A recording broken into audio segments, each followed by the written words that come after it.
Thank you, sir. Yes, yes.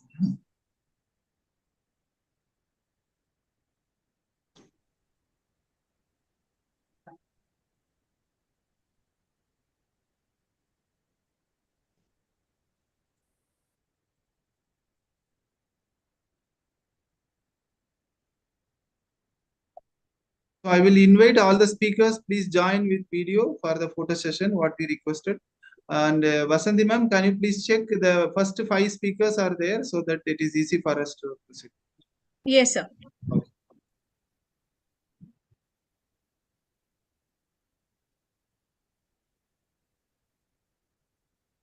Devish and team, you can plan for the photos when we are when all speakers will be ready. Then you can take it through the computer. Okay.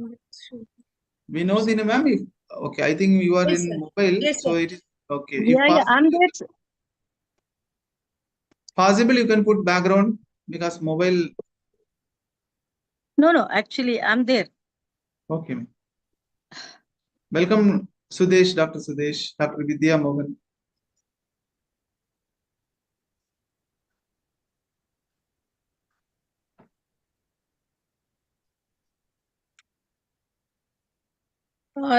Shall we start now, sir?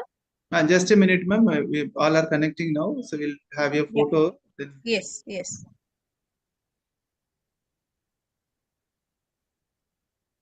welcome, Caroline, and welcome Sri Ranjini, ma'am. Dr. Sri Ranjini.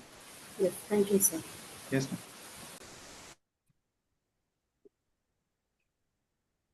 ma'am. Dr. Joseph, you are from? Madhya Pradesh. One Professor Joseph is from Madhya Pradesh and another Dr. Joseph is from Nagaland. Okay, right.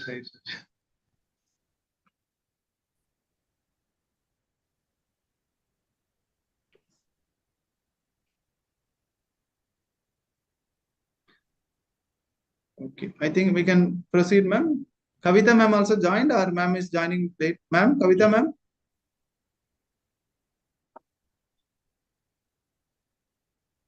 Niranjan, please check with Kavita ma'am.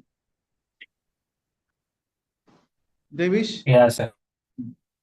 I think she's yet to join, sir. Yes, ma'am. Google, we possibly please be in video, Google, so that you'll take a photo. Then Janath Bibi ma'am, you will also invited for the photo in the.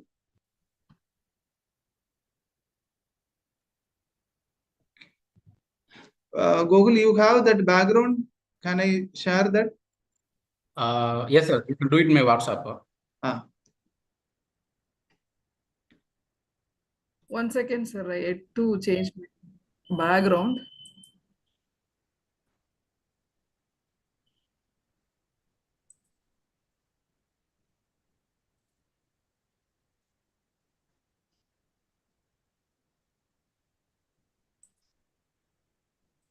Dr. Umesh, if possible, you can change the background.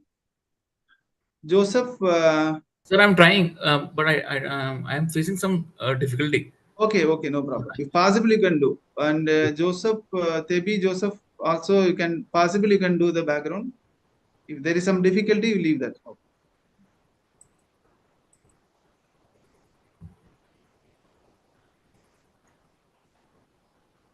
Good morning. Good evening. So, am I visible and audible? Yes, ma'am. Nice, ma'am. Welcome, ma'am. Janath, ma'am. Happy to meet you. Yes, ma'am. Yes, sir. Good evening, sir. Thank you. Yes, ma'am. Yes.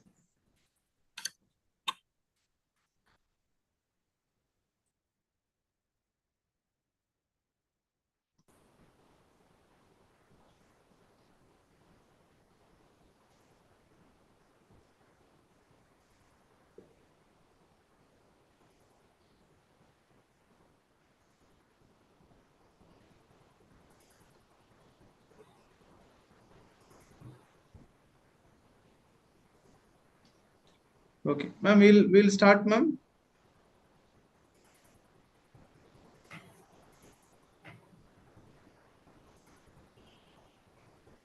Vasanthi, ma'am. Yes, ma'am.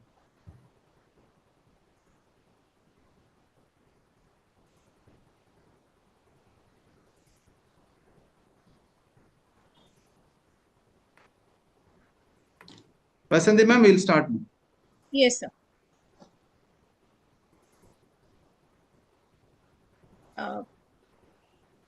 Has the photograph been taken, sir? Shall we Yes, continue? ma'am. Yes, ma'am.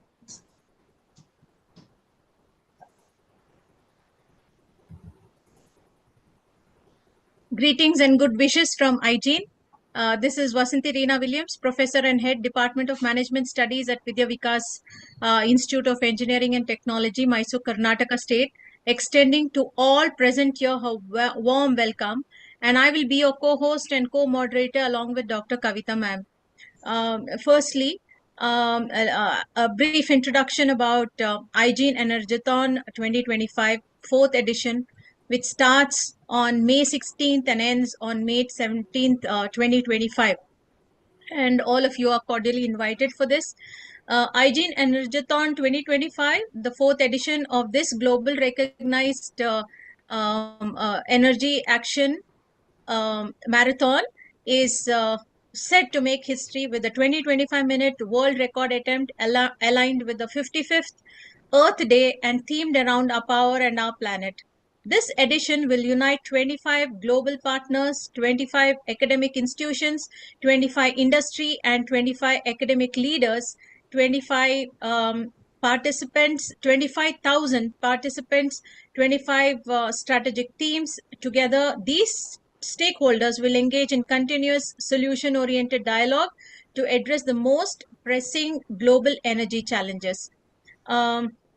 Certified by Asia Book of Records, ABR, the World Record Certification Agency WRCA, and Official World Record OWR, European Union, IGN Energathon 2025 will focus on shaping the Sustainable Energy Action Plan, advancing the Energy Triangle Framework, contributing to the progress of all 17 Sustainable Development Goals, driving impactful discussions on state, national, and UN energy policies, strengthening SDG 4 energy initiatives through global collaboration and knowledge exchange. Sponsors Prithvi Grow Care Private Limited, Electrochemical Technologies India Private Limited, and C Intelligence Private Limited.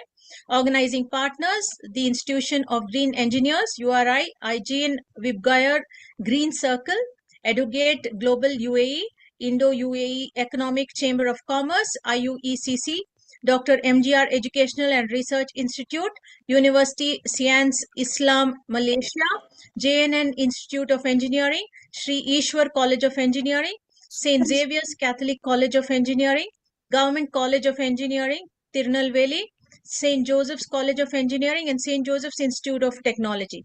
Session partners, Earth Day Global, Energy Swaraj Foundation, the Light Millennium Smiles for Millions Trust, Greek Astronomy and Space Company, the Global Sustainable Futures Network, GSFN, Dr. APJ Kalam, Abdul Kalam International Foundation, Sustainable Development Council, Power Projects, and Elegant Empire Education.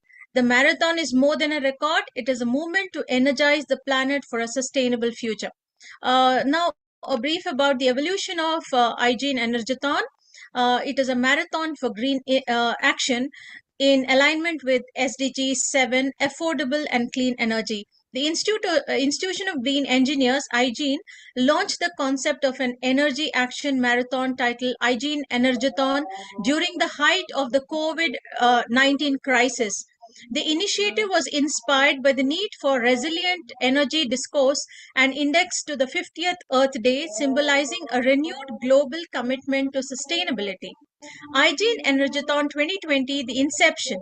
The first edition, Igen Energathon 2020, was a groundbreaking world record attempt, a 13.36-hour non-stop virtual conference featuring 40 speakers and 10 partner organizations. The event culminated in energy action recommendations submitted to UN energy policymakers. Recognized for its scale and impact, it received awards from the Asia Book of Records and the India Book of Records. IG Energathon 2023, that was the second wave. it was focusing on building on the success of its debut. The second edition of Igen Energathon was held in alignment with the 53rd Earth Day, spanning 19.13 continuous hours. The event featured 110 speakers, including 55 presenters, and engaged a global audience of over 15,000 participants. The key insights and policy recommendations were submitted to local, national, and UN energy authorities.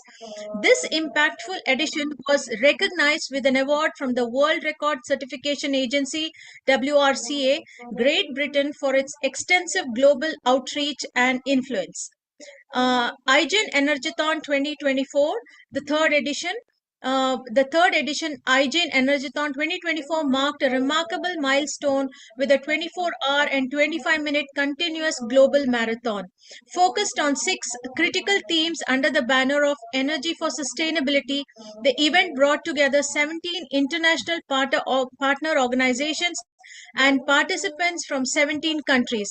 It culminated in the submission of strategic recommendations to energy policymakers at local, national, and United Nations level. This edition was honored with official recognition from the official world record OWR European Union for its exceptional duration and impactful global engagement. V for green. Change begins within. Align your heart. Balance the Panchabhutas and act for climate control, as envisaged by the president of Igen, Dr. Ramesh. As we move forward from this, I extend a warm welcome to President Igen, Dr. Ramesh, a warm welcome to Dr. Gokul, Director Igen, a warm welcome extended to Dr. Kavita Esikamuthu, who is sharing the event coordination and moderation along with me. Without our eminent speakers and delegates who play a major role in the success of this session would not be possible. I extend a very warm welcome to each and everyone present here. I also extend a warm welcome to Sai Teja, who has designed and prepared the poster for this session. And most importantly, Mr. Davis, who's taking care of the technical requirements. With this, I hand over the stage to the President, Dr. Ramesh, for his welcome address. So thank you so much, ma'am. It was very happy moment for all us, and it is network STG 17 partnership for the goals. So keeping in that mind, we all are connected here with the 17 states, 17 STG, 17 speakers. With the tagline we are initiating today, it is not a matter of the tagline, but how we can connect together and contribute back to the society. That is always very, very important. On that occasion, I'm happy that today a lot of students from all these 17 institutions also participating today. That is a very good note, and across the country, not only the country, across the world, people are watching. Thanking all the speakers who given your acceptance through Vasanthi ma'am and Kavita ma'am and all other who supported to get the speakers. Thank you so much, because you given your valuable time to spend to present the 2 reports here. So that is what we are going to do. So the 2 reports going to present, one is 2024, that is SDG index report. You all know that sustainable development goal, it has to be achieved by 2030. But it is a very serious issue that in 2024 report states that only 17%, only 17% only it is achieved. But what happened to the remaining percentage, and maybe another 80% to be achieved within a short span of another 5 years? How it is possible? Again, it is a $1 million question, and it is a question mark. And so that angle it is going on. But how we can able to control this 1.5 degree temperature change? That all lot of questions are there. So out of 169 targets, more than 70% targets are related to the climate change. And all the 17 goals also, SDG 13 climate action goal having a tag mark of that is very serious and very immediate action to be needed, like that, the tag mark also there. So that is what the Igen which we all connected together, and we can do some contribution. So how this kind of program will helpful, that is always a question mark.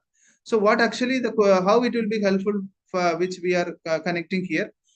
So we come out with the very simple 9 mantra called N-Save mantra. So that simple 9 mantra, we can able to save 1 unit per day at home. So this is called the energy saving implementation. If you save 1 unit per day, we can save 1.3 kilogram carbon dioxide, which will be equivalent to saving of 720 liter of water. It means that generation of 1 unit will we need 720 liter of water. So this is what Igen, that is a tag mark and Igen copyright mantra, which we started promoting with the public last 5 years back, and it was indexed by United Nations Department of Economic and Social Affairs and got the project ID STG Action 48555. Through this implementation, we are happy that we are little bit supporting the STG goal. So what it means that we come out with a project called Energy Double Nine Challenge project. What it means, the Energy Double Nine Challenge, maybe the 17 institution speakers also you can able to implement in your institution. So this simple simple 9 mantra, any students, faculty members, they can implement in their home, and initially they have to implement in their home, and there is a possible that they can save 1 unit per day at home. It means that yearly they can save 365 units per day. Then they have to continue for next 99 home. That is a project. So it is not easy to communicate with 99 family. It is not 99 people. 99 family, you have to convince them and make them to implement the energy saving mantra, and that mantra to be implemented. And once they completed the energy saving mantra, automatically we will be declare them as the STG 7 Action Award winner and project completion certificate, like that. Some 4 carbon credit certificate, all some appreciation awards will be presented to the things. What it means finally, in the energy triangle, we have in the bottom line energy conservation, next line we have energy efficiency, in the top we will have renewable energy. That energy triangle only play a very big role for the reduction of the energy consumption. But in that part, our government, the whole government is looking for the top, very small part, implementing the renewable energy. Next preference given to the energy efficiency, and third preference given to the energy conservation. But actually, when the triangle states that 60% is for the energy conservation. So that is what actually the Igen taken, that is the primary part. Small drop, we can able to save a lot of water. Like that concept, we come out with that. And so that mantra, end of the program, we will share the video of the Ense mantra video also. Davish will share when the program will end. We have a Alberta, it is the mascot which is promoting the energy saving mantra. So through this is one project. Like that, we have 5 projects are there. Igen Cycle for Green. If you have cycle, you can able to start the project from today. Igen Zero to Hero. We call Zero to Hero. It is related to the food waste reduction project. Igen minus CO2. Igen Water Bank.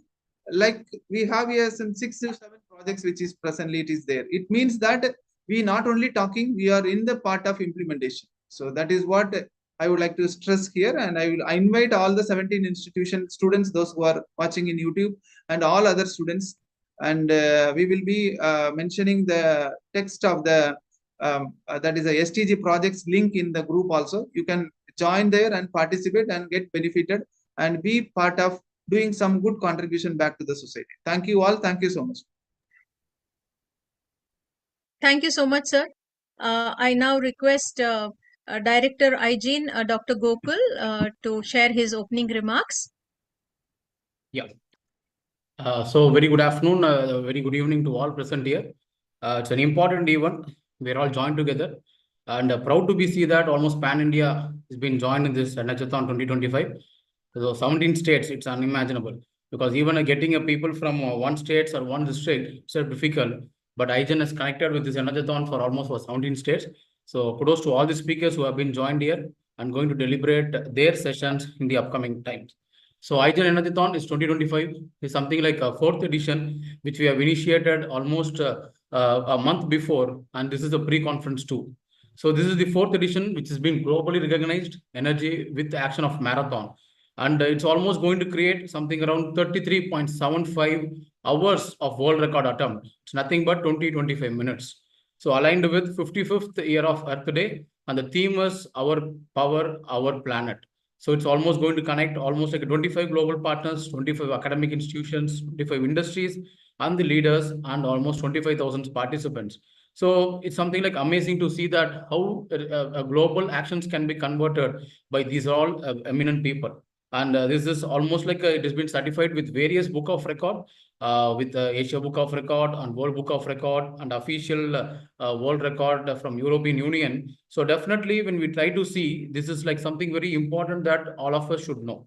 And why we are celebrating and why we wanted to make it up in a very bigger way. See, Earth is, we have only one Earth. And that Earth, we need to focus on importance for protecting our planet. And the important is SDG, the Sustainable Development Goal, which has been provided throughout the world. And the framework of achieving this is by including the SDG 7, which is almost an important one where we all have to speak about it and we have to raise our voice by affordable and clean energy. Today, we talk about what Dr. L. Ramesh was saying about it. We talk many things about the renewable energy, which is having almost a lower percentage of the calculations. Why not we are talking about something conservations? Why not prevention? See, today we can able to burn the coal and we can able to generate the electricity. Almost 60 to 80% of the energy is generated only by the coal. But whereas when we try to see by the renewable, it's almost 20%. When we are going to reverse from 20 to 80% or 80 to 20, it's going to take something like a more than couple of 20, maybe 2 decades of time. But instead of that, why we couldn't be able to conserve it? The conservation is very important. When we each other try to save a single unit of energy, definitely I think we can stop burning the coal. And if you're going to stop burning the coal, definitely the carbon emission can be stopped. So it is a simple step that every individual, it's 150 million people, we are living in this pan India. And when we immediately take a small action, definitely that will create some kind of impact on the coal stations, and the brown, the black energy can be converted as a green energy by conserving it. And this is also like linked with all the engineering, the marvelous people who are all sitting here. See, the energy which related to 17 SDG is one is SDG 7, that is affordable and clean energy. This goal is directly about ensuring the universal access to affordable, reliable, and modern energy for all, while also increasing the share of renewable energy. Again, it is also quoting about the SDG 13, that is the climate action. Because when we able to not produce a proper renewable energy, not a green energy, immediately it has to be reflected in the climate. That is what we are all seeing today. Today, many countries, I think there is a forest fire. Today, like yesterday, the country of Israel has to be celebrated Independence Day.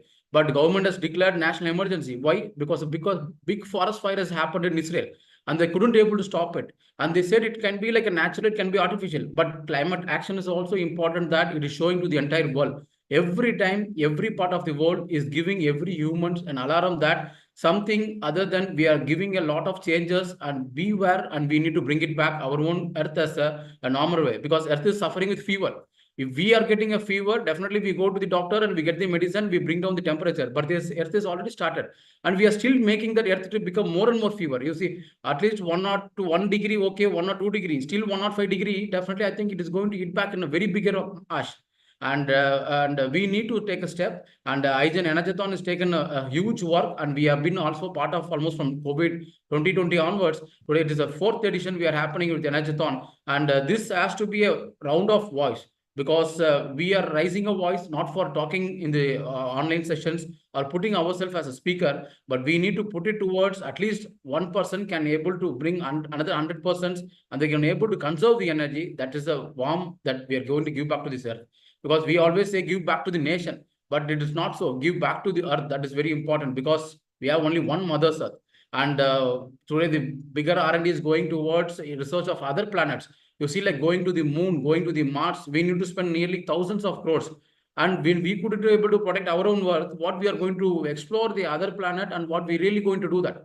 So again, a question mark put on of us. So I deliberately thank the team of Igen, especially Dr. Vasanthi Reena Williams and Dr. Kavita, and the complete team. So who is doing a wonderful work almost for the month, and we still have another 2 more pre-conferences there, and main Energathon is going to happen in the May of 15-16. So that is going to be another 33.75 hours, where 20-25 minutes we are going to talk about this Energathon. So my humble request that we should not only talk about it, we should put it into action, because India is a country that we almost crossed 75 years of independence. We have done a lot of plannings, but still the actions are more required for our country to progress in very faster way. And we know the youth of our nations is very powerful, and definitely they are going to bring a lot of change. And we, as a professors, as a industrialist, as an entrepreneur, push your thoughts to the youth and try to make them that energy is very important. Without energy, we cannot live in this world. And the industry 4.0, what we are really talking about, it requires a lot of energy. Example, a small blockchain technology. If you say a Bitcoin, everybody is talking about Bitcoin, but to mine the Bitcoin, you need a huge amount of energy. It's required megawatts of energy. And how we are going to get it? So it's again a question mark. So everywhere we require energy. So that energy, we should have it from renewable or green, or conserve the energy and then use it for the well-being. We have a huge potential of energy. If what is going to happen if I switch on the 2 fans and 5 lights where nobody is sitting there? So that kind of mentality has to be changed, and the awareness and the outreach has to come, and we can do it. Nevertheless, I think we stood always for many reasons. The country of India, not only like going for only for IPL matches and making our players to have enjoyment. Still, I think we need to put forth that we have to create some kind of outreach and awareness for our younger generation, because we always almost taken a lending from our forefathers and we are living happily. And again, we need to give it back to the next generation, that we are going to give you as a pure energy. Our earth is not having a fever. It has come down to the normal temperature. Enjoy the world. So that is what I just wanted to appeal to the speaker.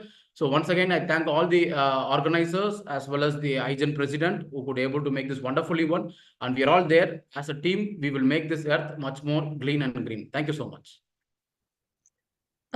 Very impactful opening remarks, Gokul sir. Thank you very much. You have set the pace for the pre-conference. Thank you once again. Igen has been, just a few words, Igen has been pioneering towards the SDG and its attainment with utmost efforts, as we understand with what Dr. Ramesh said and what Dr. Gokul also shared. And one among them are these conferences that are aimed at knowledge sharing and networking. And as esteemed speakers in this pre-conference 3, you have an opportunity to impact society through your thoughts and your suggestions. Your contribution as a speaker confirms your commitment and I can say your dedication as a green leader for a green world. So the focus is on achieving net zero, and this can be achieved through interlinking all these sustainable goals and collective action. So through this conference, let us put our thoughts and let us put our action together and try to ensure that the objective of hygiene is met. So taking this forward, I request all the speakers to kindly limit your time to 7 minutes max, so that we are able to give equal time for all speakers to share their inputs and complete the session on time. Thank you for your understanding. I think we can move forward. SDG 1, Dr. Joseph Daniel, you're very much present. Thank you so much for having accepted and being part of this wonderful conference, pre-conference 3. So a brief about Dr. Joseph Daniel. His full name is Dr. Joseph Daniel Gudipatti from Madhya Pradesh. He is the founder director of LJ Educational Trust Germination Training Institute. Sir, you can share your screen, and or Davis, would you be sharing the screen? It is SDG 1. Yes, ma'am.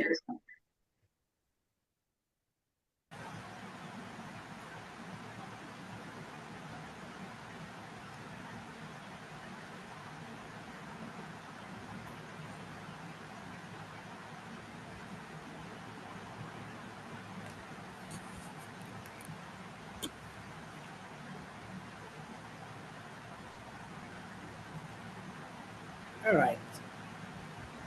Good evening, everyone. And I thank the Igen team for giving me this opportunity to be as a speaker for Igen Energathon 2025. And this is the first goal for SDG, that is no poverty. So let us move on to the introduction part. The next slide, it talks about end poverty in all of its forms, whereby 2030 is our target. So let us look into the in depth of no poverty, goal one. Yeah, the next slide. Can I see? Yeah. Here we are seeing the diagram as 17. We have 17 goals, no, 169 targets and 332, indicators. So we are all working together, definitely each individual, and our team is working. And look at the screen. When we look at the screen, it talks about more than 700 million people, or 10% of the world population, still live in extreme poverty, surviving on less than US dollar 1.9 a day. That means, near about 150 or 60 rupees per day, Indian no calculation. All right, and talking about the jobs, a decent jobs, and later on it talks about the women and the, yeah. Is my voice audible, clear? Yes, sir. Yes, You're sir. very audible, clear. I heard some voice. I'm sorry. Yeah. Well, we'll continue. So, yeah. And the next, it talks about the majority of people living in a poverty, lane, and the high poverty rates are often found in small, fragile, and conflict-afflicted countries. Right, and the children are really affected, and disproportionately, they were affected. One out of five children live in extreme poverty.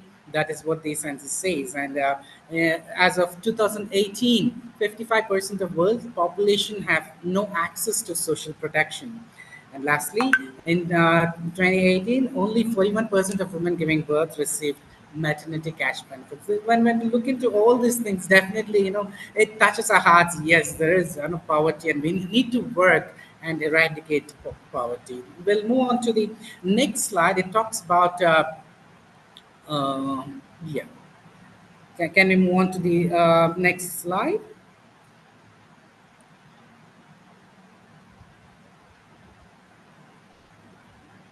Yeah, it talks about the targets of the first goal. We have five targets. It talks about the first target talks about the eradicating extreme poverty, as we have seen the poverty line, how it's going on. And the next target, it talks about the reducing poverty by at least 50%. Right. And the third target, it's 1.3, it talks about the elimination and protection systems, right, social protection systems. And another target, 1.4, it talks about equal rights. And target 1.5, it talks about building a resilience, right? And another one, it is interlinked to target 1, B, and A. They talk about create a pro-poor and gender sensitivity. And another target, it's 1A, talks about um, resources, how we gonna implement the policies and for no poverty, right? When we look at the other side of the screen, it talks about overall progress across the target based on 25th to 2024. The ratio, as we have heard in our earlier introduction speech, only 17% is achieved. So rest, we have to work on it. Let us go ahead with another uh, slide. Next slide, it talks about how we're going to see the this different perspective through polycrisis. The polycrisis affect how interconnected crisis fuel poverty. So they are particularly, I have jotted down as four or five important things. Like first one is climate change, how it affects the poverty, and then pandemics, and then geopolitical instability and food insecurity. When we look at towards the right side, the map, the diagram, the picture shows, overall the first one, it shows about 767 million are affected with a world, poverty ratio. And also when you look at the right side, it talks about Indian ratio. 22% are affected, and then 39%, 29% children are affected, and overall, 42% in million people are affected. All right, so this is what the crisis we see, multi-dimensional way. All right, when we go ahead with the next slide, it talks about ratio, the calculation, how we calculate the extreme poverty rates have turned the pre-pandemic levels. Definitely, it affected whole country, whole nation. So when we look at the improvement of the children, they also lack their skill, they lack their social protection coverage and all. And the third one, it talks about government spending on essential services taking up, but with a chronic gap, we see, they're working on it, advanced and developing economics. By 2030, 590 million people may still live in extreme poverty, if this is the case. All right. And without sustainable acceleration and poverty reduction, fewer than 3 in 10 countries are expected to have a national poverty by 2030. Right. So this is what the ratio talks about. And we'll quickly move on to the next slide. It talks about what we need to think of today's generation, the 21st century generation, poverty in 21st century. The new dimension took place definitely, and we also see persistent inequalities. So when we look at the picture itself, we'll come to know what exactly how things are happening in and around us. In regards to the poverty, yes, future of work, definitely automation and AI may displace jobs. That's a fear which everyone are going through, requiring investment and reskilling or upskilling, social safety nets to protect vulnerable workers. Then next, jump into the second one, digital divide, unequal access to technology, right? And it leads to limiting our access to education, healthcare, and economic opportunities for the poor. And thirdly, it talks about urbanization. Well, we see rapid urban growth in low-income countries, LIC, often leads to the expansion of slums. That is what we are seeing, and straining resources and creating new forms of urban poverty. All right, so the last one I've mentioned is inequality. Yes, we see gender inequality, race, and other economic. So, if it is continuous, we see really poverty level dropping down. But we have to work on these dimensions, new dimensions, where where our country is going on. All right, as a nation too. Right. And when we look at the next slide, it talks about the call to action slide and solutions and strategies, what we can take ahead. So, ending poverty requires a wide ranging approach that combines comprehensive social protection systems, inclusive economics, investment in human capital, measures to address inequality and climate resilience, and international cooperation and partnership. Right. When we look into the strategy by 2030, yes, we need to reach some percentage, 50 plus, 50 plus. Yeah, looking at the target, we ensure that all men and women, and particularly the poor and the vulnerable, have equal rights to economic resource, first thing, and the second one, as well as the access to basic Yeah, services. sir, your time, your past 7 minutes. Okay. Can you please conclude?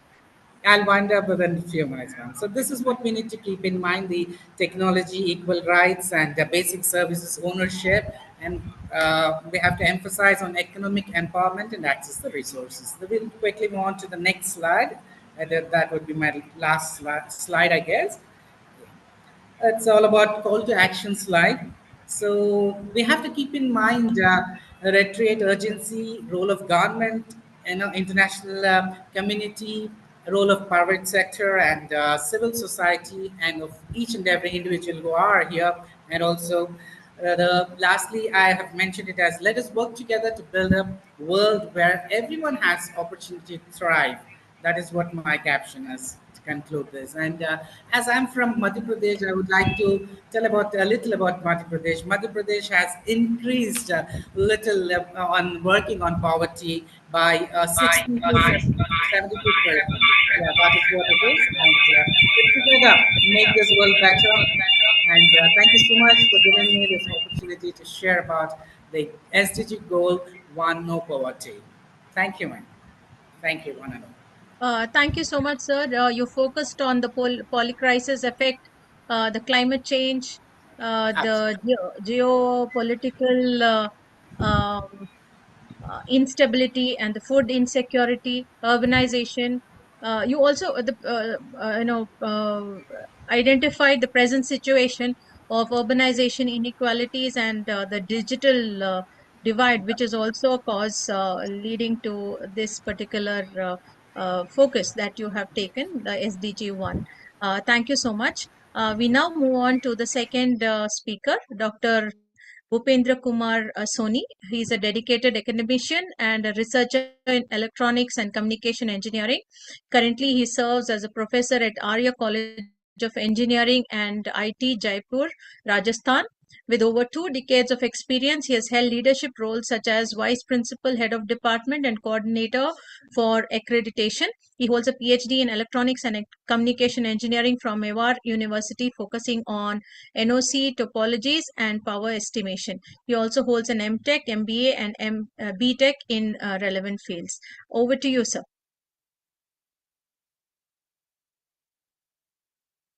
Davis, could you please uh, share the slides? Yes, ma'am. Yes.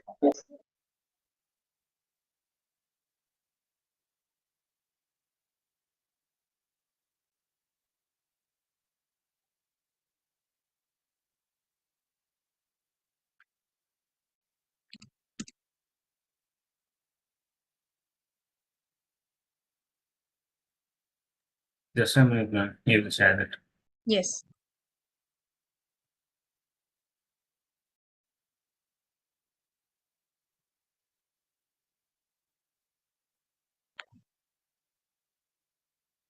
Sir, I think you can start till the slides are.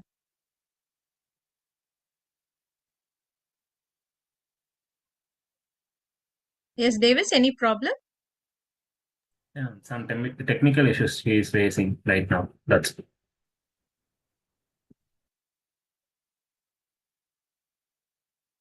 Should I share? yeah, ma'am. Share right now. In between this 3PT, I will solve the technical issues. Just share from your side, ma'am. Okay.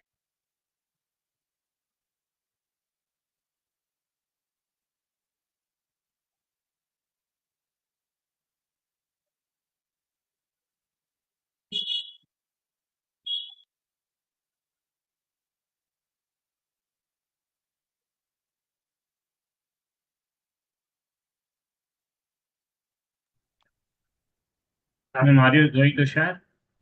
I'm trying. I'm just. I didn't know that. I thought you would have kept everything ready. Yeah, okay, ma'am. We have it. We solved I, the technical issues. it's We will solved, share is it? right now. Yeah, Okay. we solved it.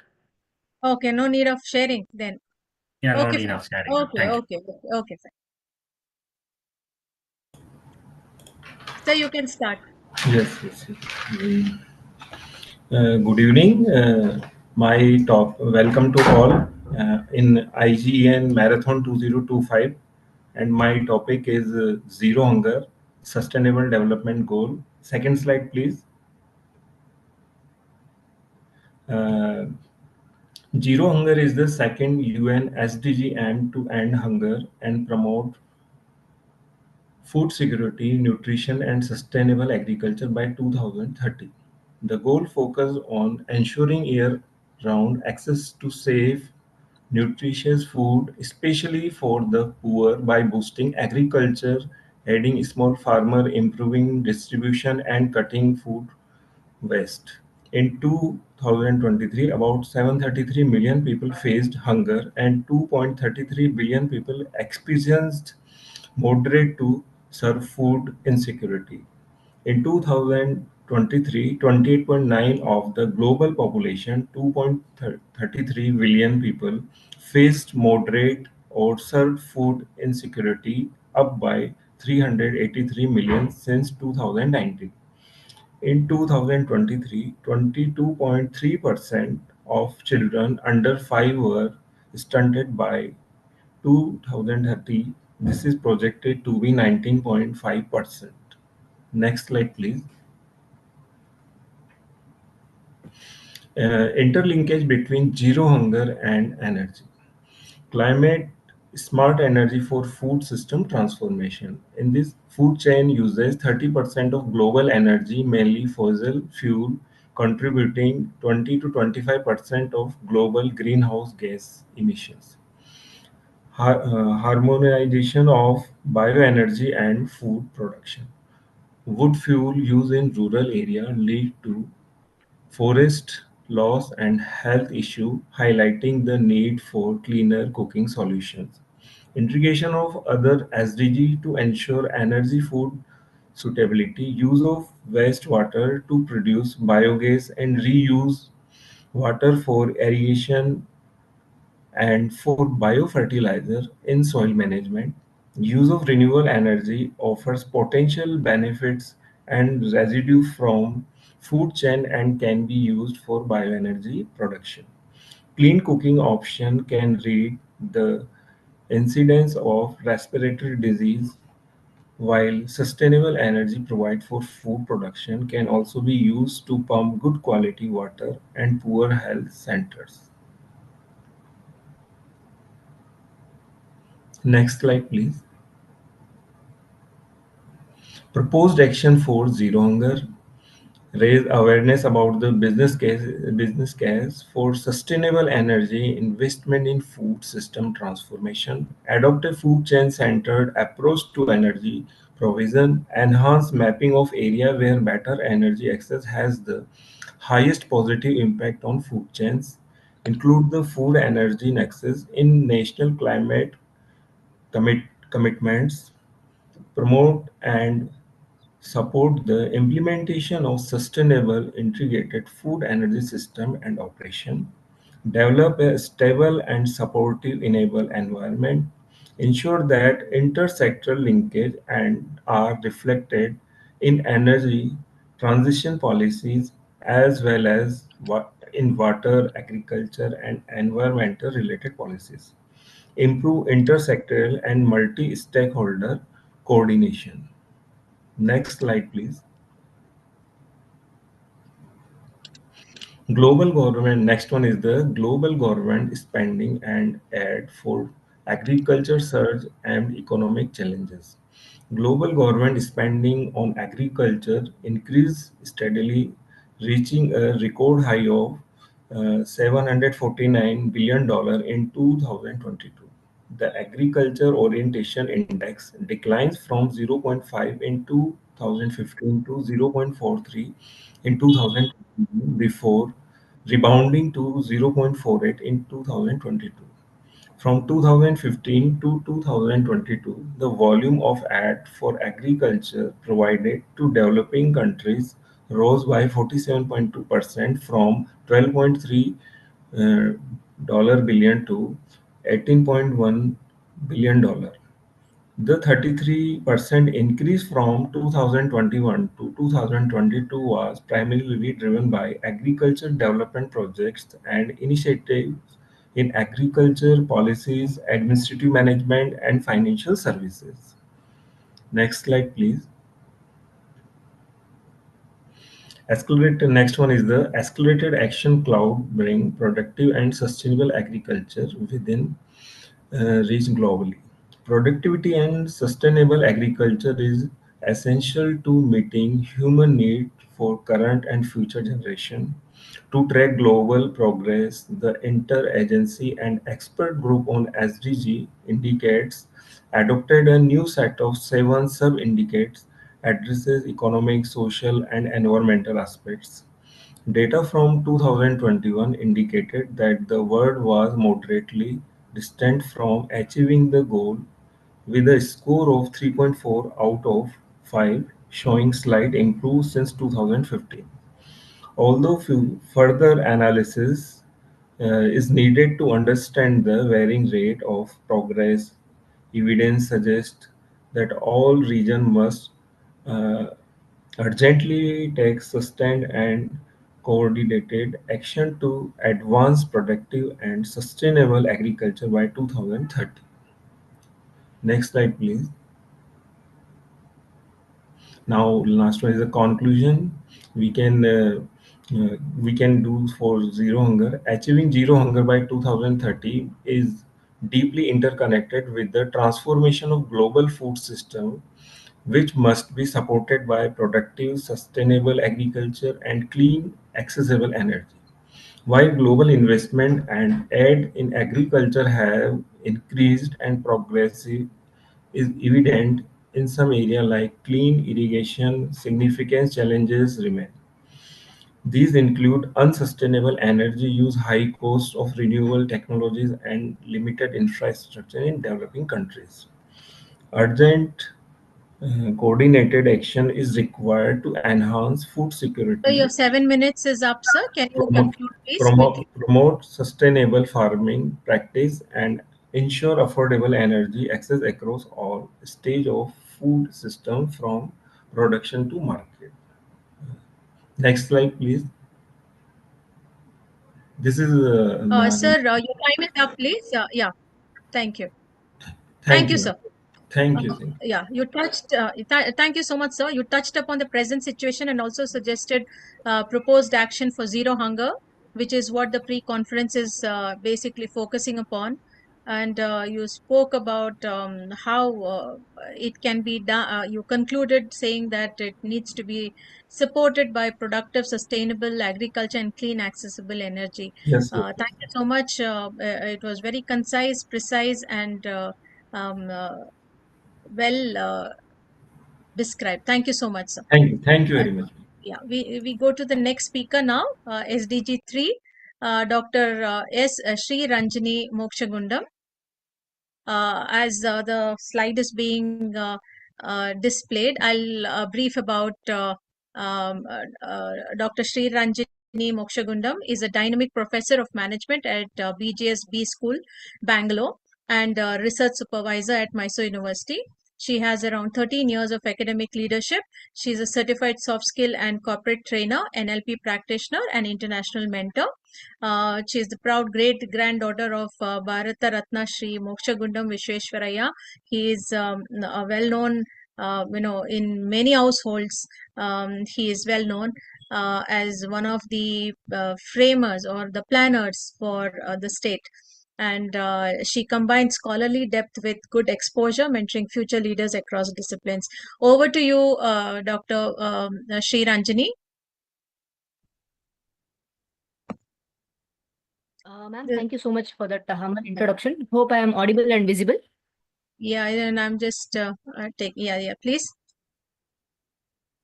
Yes. Am I audible? Yes, very All much. right. Thank you. Good evening, everyone. It's truly an honor to speak at the Institution of Green Engineers, Igen Energathon 2025, where ideas meet action. So today I have chosen to focus on SDG number 3, good health and well-being, a goal that lies at the very heart of human development. See, because without health, none of the other SDGs can stand strong. Hope you all agree with me.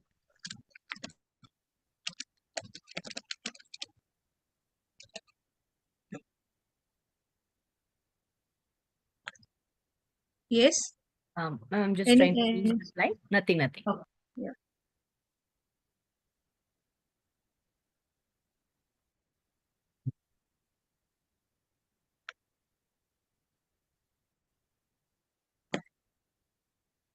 A moment, it just got stuck.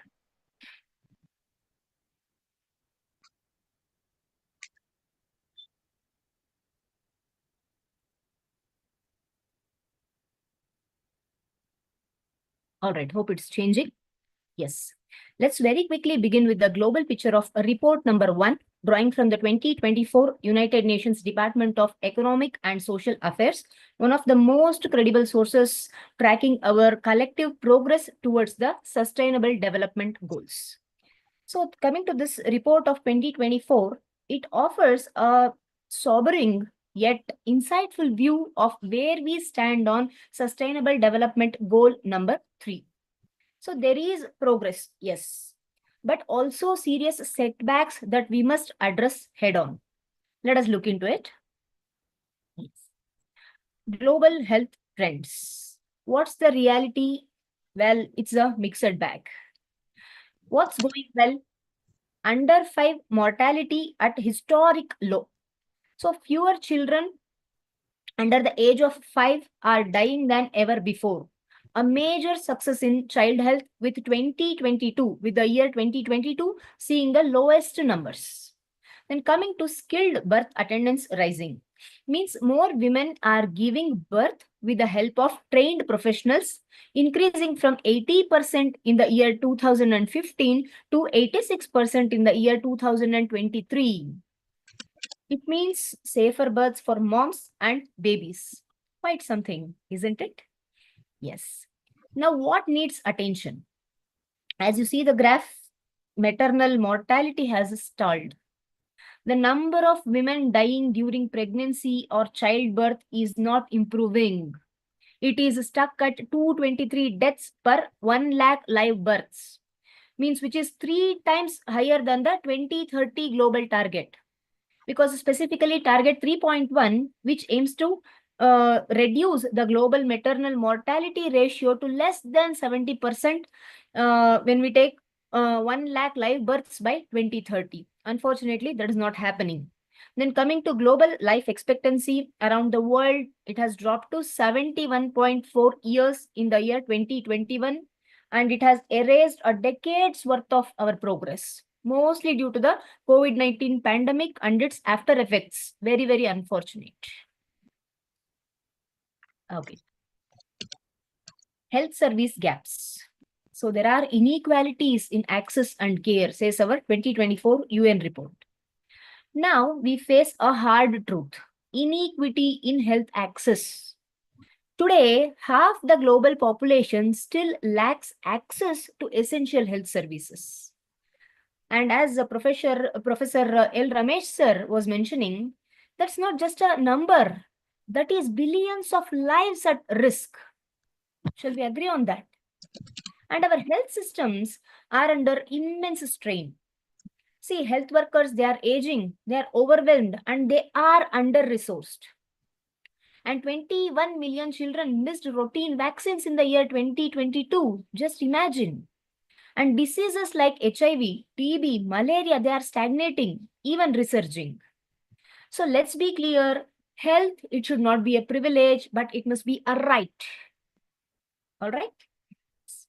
Urgent priorities to achieve SDG number 3, what the 2024 report tells us. To truly advance the sustainable development goal number 3, we need more than short-term fixes. We need sustainable system-wide change. UHC, universal health coverage. This must be non-negotiable. Geography, income, or gender must not determine access to care.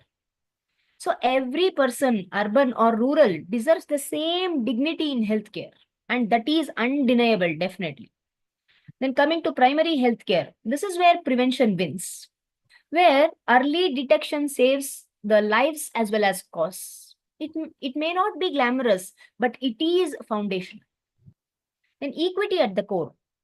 See, health statistics for women and children still reflect, say, deep-rooted social neglect. We must put equity at the center of every health policy and not as an afterthought. And coming to sustainable health financing, see, let's be honest. As said by R. Gokul sir, passion alone doesn't build hospitals or train nurses. We need long-term investment. See, treating health not as a cost, but as a smart, future-focused investment. So let us all understand the time for fragmented efforts is over. What we need now is political courage, moral clarity, and a collective will. Don't you all think so? All right. Now coming to the report number 2, there is a missing link, and that is energy. So there is a powerful yet overlooked driver of health outcomes, and that is energy. While in the report number 1, we looked at the health systems. Report number 2, this highlights the energy and health nexus. See, the simple truth is when energy is unreliable or unavailable, health outcomes will definitely suffer, and sometimes lives are also lost. Please understand this. Now I call this as the pyramid of health resilience, and that is powered by energy. So let us explore how energy supports good health and well-being through a simple yet powerful model. Base level, we have reliable energy. So this powers lights, refrigerators, sterilization units, clean cooking, and many more. And without it, no health system can function properly. Middle layer, we have functioning health facilities. Clinics and hospitals need power to run diagnostic tools, surgical units, maternity wards, emergency care, everything hinges on electricity. On the top, we have positive health outcomes. When energy and infrastructure work, people get better care, lives are saved, and communities also thrive. Very simple. So, energy is not a luxury, it is the lifeline of a functional health system. Am I right? We also have gaps where energy is missing, simple health suffers. So, let us look at the ground reality. 1 billion people depend on health facilities that lack electricity. 3.8 billion deaths occur yearly due to indoor air pollution, mostly from Madam, the sorry to interrupt. Your time is up, please. in a minute I will bind. Yes. Mostly from unsafe cooking practices. Then the three critical services like childbirth, vaccination, and emergency care are compromised daily due to energy deficiency. See, this is not just about infrastructure. It is all about survival, dignity, and justice. And in simple words, I would like to say, no woman should give birth in darkness. No child should suffer because a vaccination fridge failed. Hope we all are on the same page. Then coming to energy solutions for health. Let us now talk solutions. And they are already working. Electrified clinics. Power keeps vaccine fridges cold. It prevents wastage and it saves infant lives. Correct? In parts of Africa, vaccination rates are increasing by up to 60%. Coming to solar powered maternity wards. Light during delivery saves lives. Am I right? So nurses no longer rely on phone flashlights. They have reliable power, clean tools leading to safer outcomes. Then clean cook stove programs. Smoke-free stoves mean fewer respiratory illnesses. In Kenya and as well as in our country, India, such programs have reduced respiratory infections in women and children, fortunately by 30 to 50%. And all these are simple, scalable, and most importantly, life-changing. Correct? Yes, we have the last slide, the call to action. Ma'am, in less than a minute, I'll finish it. What must we do? We are at a defining moment and our next steps matter. Please prioritize health, energy in health policy. Electricity is as vital as oxygen. Every health policy must treat energy access as a core component, not as a secondary concern, please. Fund energy as a health investment. See, energy is not a side expense. Like ma'am, thank you so much. Thank you so much. You've exceeded the time. You're taking the time of the next speakers, which is not, I think, right.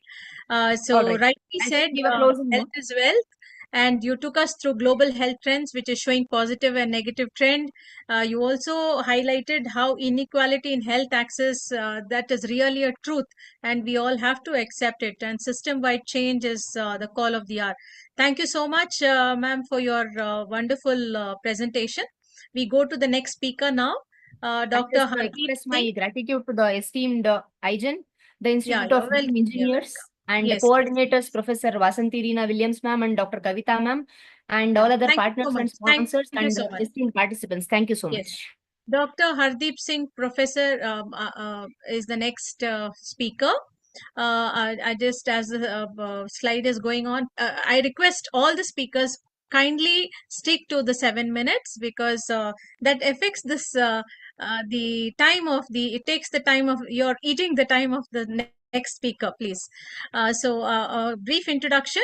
Dr. Hardeep Singh is a professor at Amritsar Group of Colleges. He's an active researcher and honored as the patron member by World Academic Industry Research Collaborations, and he's the Royal Fellow of IOASD.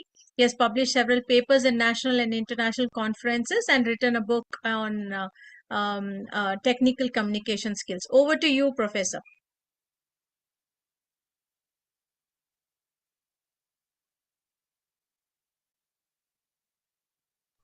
Sir, you're muted.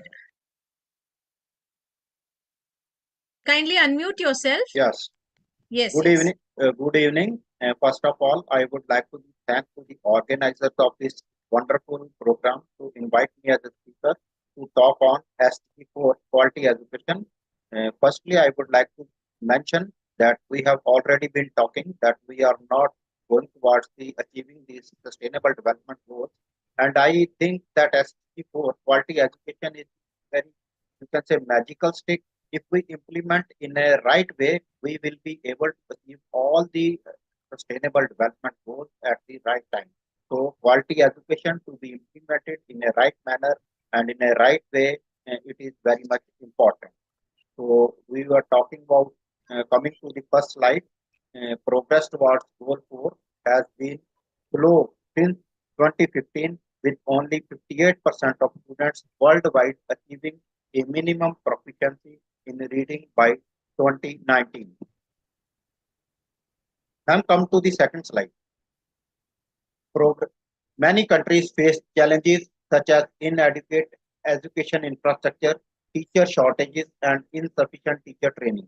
While technology has expanded educational opportunities, it has also widened inequalities, leaving millions of people, especially in marginalized and low income communities, without access to education. To meet national 2030 education targets, which have been scaled back compared to original goal 4 targets, countries must annually enroll 1.4 million children in early childhood education, admit a new child to school every 2 seconds until 2030. Accelerating progress could have a catalytic impact on achieving the overall 2030 agenda, prioritizing increased education funding, teacher training, and inclusive and accessible schools are essential steps along with leveraging technology and bridging the digital divide to achieve equitable access to quality education. Coming to the next slide, global upper secondary school completion growth slows, yet Eastern and Southeastern Asia displays a remarkable progress. Between 2015 and 2023, the primary school completion rate increased from 85 to 88%, and the lower secondary completion rate from 74 to 78%. Progress in upper secondary completion slowed from 1.3 to 1.9% from 2015 to 2023. Yet some regions made notable progress. Eastern and Southeastern Asia was the fastest growing region with completion rate climbing from 53% to 74% in 2023. Globally, girls' completion rate exceeds those of boys by 2 to 3% points in both primary and secondary education. These regional disparities underscore the need of targeted efforts to achieve educational opportunities for all the children. Coming to the third slide, COVID-19 and other factors have caused declines in reading based on 2022 program for international student assessment test at the end of lower secondary school in 81 members and partner countries of OECD from 2018 to 2022. Significant data shortfall in tracking learning outcomes, especially in early education, pose challenges in assessing global trends and disparities among countries.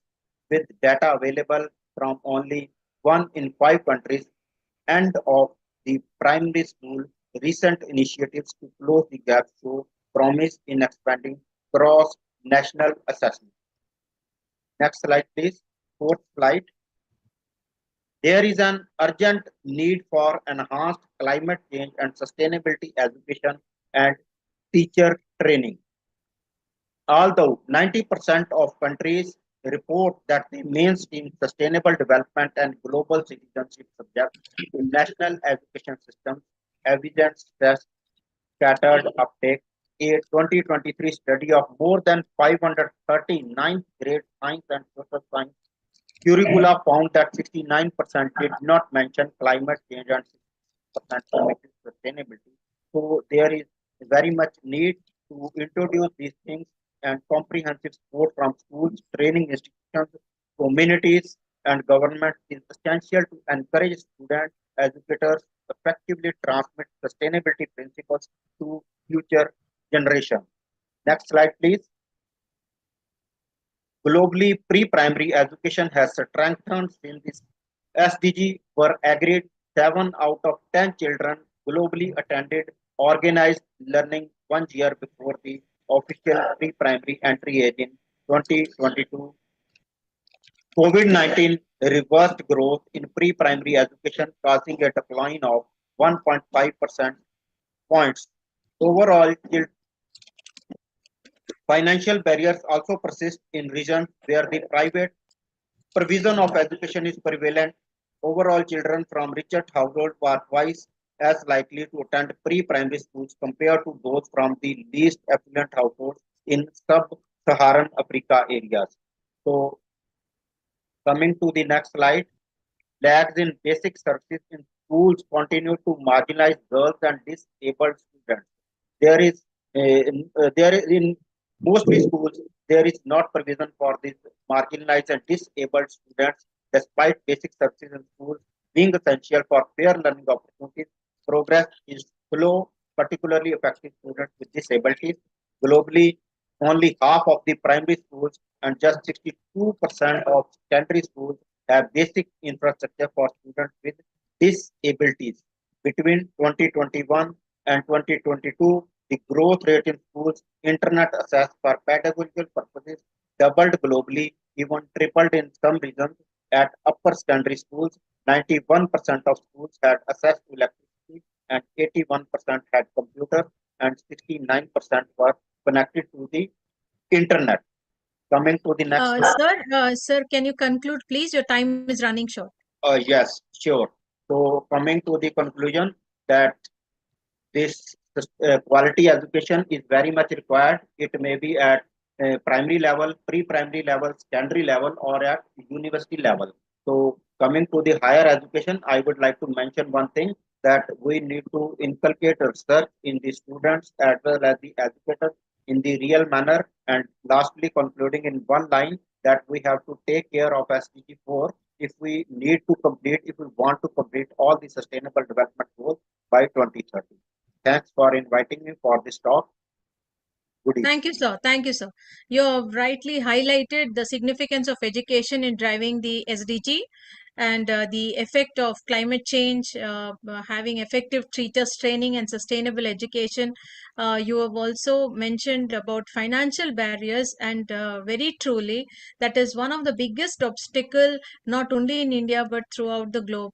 And you also very rightly touched upon the schools for disabilities, children with disabilities. That also needs focus, rightly said. Thank you so much, sir. That was very insightful.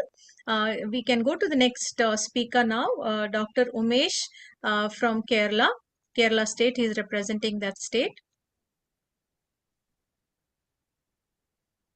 Yeah. I'll just introduce Dr. Umesh.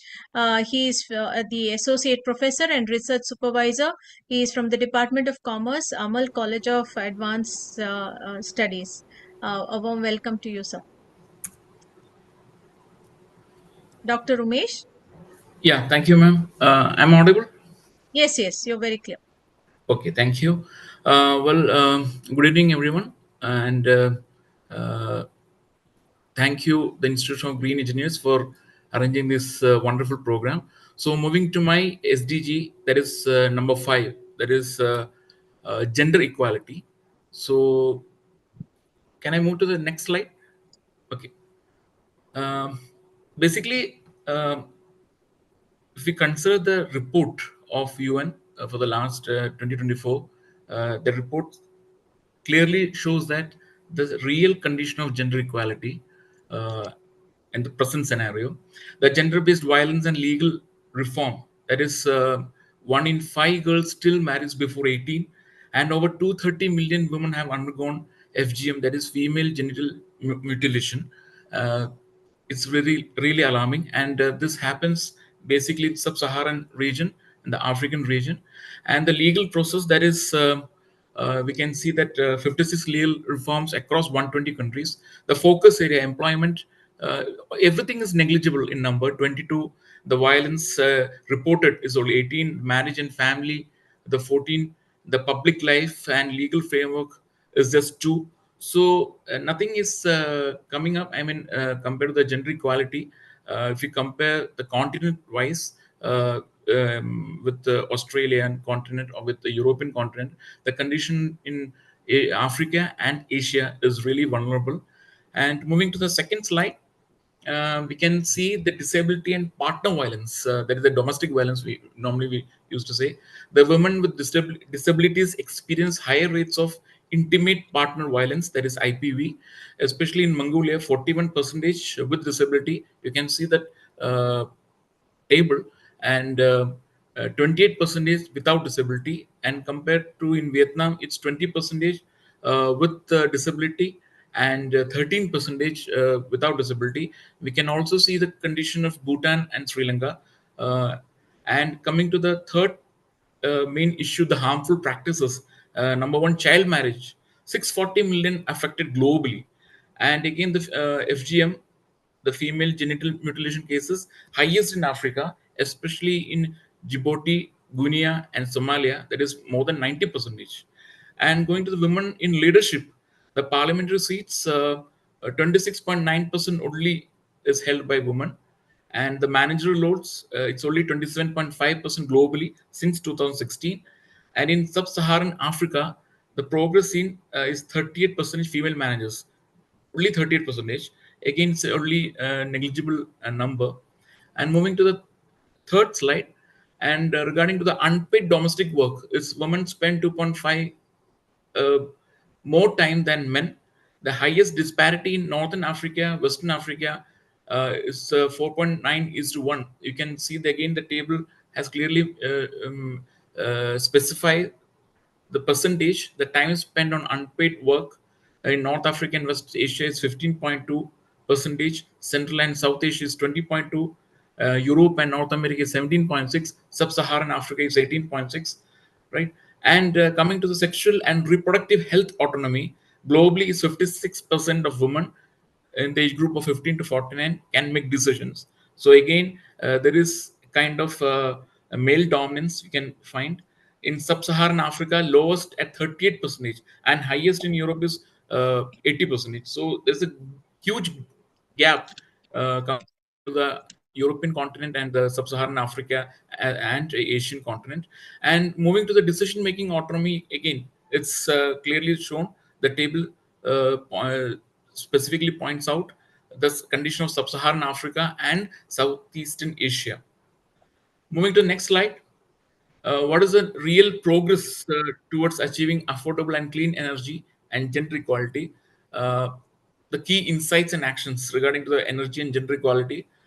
Uh, Energy is the main, I mean, the hero, because the access to energy we can find, issues faced by women regarding electricity. Female-headed households lag behind. There is still electricity. I mean, the remote and hilly areas of Africa and Asia, we can find there is no electricity. Female-headed households are facing a huge problem regarding the cooking. 2.9 billion lack clean cooking, impact that directly impacts their health and time. Regarding healthcare, 59% of facilities in low-income countries lack reliable electricity, that is clean and green electricity. Regarding education, only 37% of sub-Saharan primary schools are electrified. Um, and the females are not even going to the schools also in these areas. The productive use, limited access to energy for women-owned businesses, and emergency and conflict in that area, the refugee women at risk due to lack of lighting, cooking fuel, especially in the South Sudan, in Libya, and again in the sub-Saharan Africa, as well as in Asian countries. And energy efficiency and renewables in the next slide. Energy efficiency saves women time and money, increasing participation in education and economy. Renewable jobs, women's share grew to 32% in 2019, mostly non-technical roles, barriers, lack of STEM skills, that is science, technology, engineering, and mathematics, gender stereotypes, and structural discrimination. So this is the women roles and gap, which is clearly explained in the table. And moving to the next priority section, increase funding for clean energy and efficient technologies, support women entrepreneurship in the energy sector. That's happening in India through Mudra loan, and the female entrepreneurship is growing up. Especially in Kerala, we have self-help group, we have Kudumbashree. There are lots of good initiatives taken to improve the conditions of women entrepreneurship, women entrepreneurs. We are trying to help the women entrepreneurs through all these kind of new initiatives, new policies, especially to the BPL, below poverty line category. Ensure inclusion in decision making and policy making. This also includes financial inclusion. That is very important. Financial independency is very important for this to attain the gender equality. Electrify health and education facilities to support women needs. Track and monitor gender disaggregated energy data. And so that's the main summary. And to conclude, I would like to say that on one hand, we always glorify the gender equality through Sunita Williams and through Kalpana Chawla, but on the same side, we have cases like the condition of Yusuf Malala and the author Nasreen, Taslima Nasreen. So the gender equality is really possible if these priority actions are taken in a fruitful manner. And luckily, in this pre-conference, we have a beautiful blend of female speakers as well as male speakers. Thank you. Thank you so much. Thank you so much, Dr. Umesh. Very insightful, and you finished even on time. You covered all the topics that was needed to drive your thought process across. You spoke about gender inequality and how child marriages are still in practice. You spoke about disparity in decision making that is very much happening, the male dominance. It's not only in the developing countries, it is also in the developed countries that this is observed as per research. And you linked energy and gender inequality with clear examples, and that clearly led your thought across. So energy helps in increasing participation, true, in education and economy, and mainly financial independence would probably bring in, reduce this gap. So thank you so much for your insightful presentation. I now Thank you, ma'am. request, Thank you, Rina, ma'am. Thank you. the next speaker of SDG 6, Dr. Vidya G. Mohan. An introduction about Dr. Vidya. She is faculty at Adani University, Gujarat. And prior to joining Adani University, she was associated with NIT Calicut as a woman scientist, assistant professor in Kerala University, and project engineer. And over to you, ma'am. Thank you, Professor Williams, for giving me this platform. So I've been assigned to actually explain about SDG 6, which is like clean water and sanitation. In the initial remarks, I could hear that how water can be saved and how much of liters of water can be saved with 1 unit of energy. It was so thrilling to hear that. But still, in my presentation, I'll be taking you through what are the targets which we are having for clean water and sanitation. Then I'll explain about what are the policies which government has taken, what are the initiatives by Government of India to attain the SDG goals. Then I'll touch upon how energy and clean water and sanitation is interlinked. And I will be taking a couple of examples which we implement in our university and through Adani Group of businesses, so that a little more what we do at for energy conservation, what we do for energy efficiency, and what we do at the top pyramid level, as mentioned by the earlier speaker, for renewables. What all other things which we are doing over here can be explained in detail. So coming to my first slide, I would want to say that the target for clean water and sanitation, it simply means you have to actually provide safe and affordable drinking water. Safe and affordable drinking water is not everyone's cup of tea. We all know that. So the first target itself is not achievable. And then coming to the second one, end open defecation. Now, when we talk about defecation, especially for women and girls, we are suffering a lot. We need to go long ahead.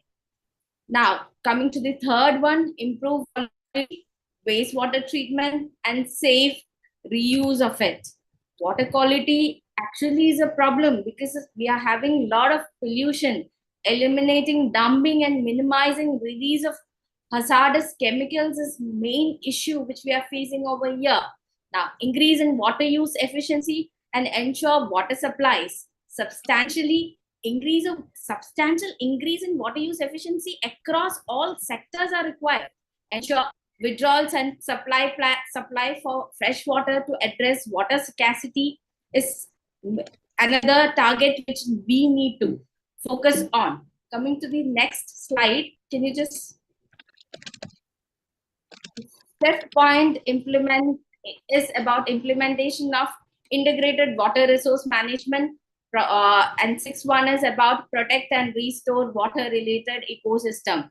Now, when we talk about expanding water and sanitation support to developing countries, are we actually able to attain it? Not even developed countries are able to do that. Support local engagement in water and sanitation management.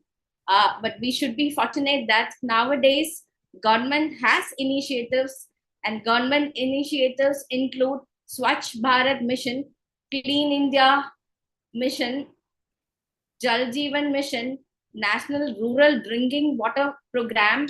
Now, Swachh Bharat Mission aims to eliminate open defecation, promote cleanliness, and improve solid waste management. Jal Jeevan Mission, launched in 2019, actually aims at providing piped water supply. If we provide piped water supply, pollution can be eliminated to a larger extent. For that, we need to actually focus on water source development, infrastructure creation, capacity building, and community participation is extremely necessary for the Jal Jeevan Mission to actually attain its goal. National Rural Drinking Water Program provides safe and drinking water to rural areas. Urban water itself is not actually safe to drink. Now, look at the condition of the rural area. They are actually suffering a lot.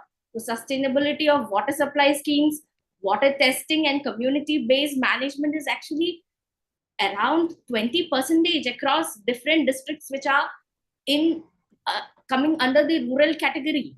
Coming to Atal Bhujal Yojana, which is again another initiative by Indian government.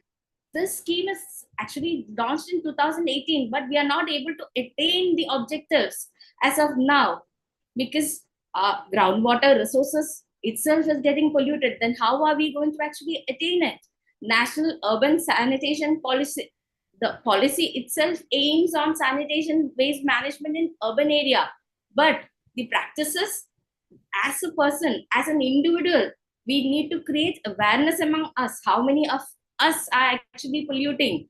We are not thinking about it. Now, coming to one of the examples which we have here in Gujarat, we have a township called Shantigram. The township itself is a beautiful example. All the water, all the grey water actually is going to a water treatment plant, and it is being used for gardening purpose. It has been reused and reflushed to be used in toilets, which is a very good initiative. As the initial speaker has mentioned, we have to actually conserve at the initial stage rather than building more focus on renewable energy. Now, coming to National Water Mission, government works towards sustainable water management, conservation, and reducing water demand. Now, there are technologies which are coming up. There are startups which are in this area. Coming to my second objective, how to connect between energy and water and sanitation. I think the speaker had very well connected energy and water It's 20 hours. To a greater extent. But let me tell you a couple of examples which we do as the university and as Adani group of companies. Actually, many of the ports which we own are running with EVs. Now, you might ask a question like, EVs are not the best solution, but I would always say that it is a better solution rather than running in diesel. Kindly, Dr. Vidya, could you kindly conclude? Your time is running short. Yes, ma'am. So we have many initiatives through Adani group of companies. We are focusing on energy conservation, we are focusing on energy efficiency, and we are doing a lot of work in energy efficiency and energy renewables, which is the top pyramid.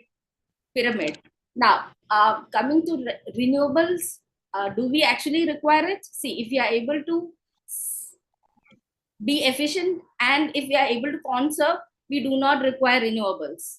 But I do not think we would be able to attain that. So we have to focus on renewables, and government is actually funding a lot of money for renewables. We are into windmills, we are producing solar energy, we are actually focusing more on, I'm not saying it is only renewables which we are focusing on. No, we are having coal mines. From coal mines, we are trying to save things. Thank you, madam, for giving the opportunity. But I would want to say that water and energy is interlinked. But then we really have to conserve. We really have to think about efficiency and then about renewables in future. Thank you very much, ma'am. Yes, yes, Dr. Vidya, you have very clearly, through examples, discussed the importance of water use efficiency. Water is life, correct? Schemes and initiatives by the government towards the attainment of water usage efficiency. You give live example at Shanti Gram. That was very interesting to note. A whole village taking, initiative. Following this practice of water use efficiency. Just out of this, you were initially hesitant to talk on SDG 6, but I must say you did a wonderful job. Wonderful. Actually, Thank we you so have much. started a program. Let's move on to the next speaker, Dr. Jannat Bivi. She is from Tamil Nadu. She is an associate professor and heads the Department of Electrical and Electronics Engineering at BS Abdur Rahman Crescent Institute of Science and Technology, Chennai, Tamil Nadu. She has 23 years of teaching experience and she is a member of IEEE. Her interests include solar energy, power systems, control systems, and soft computing.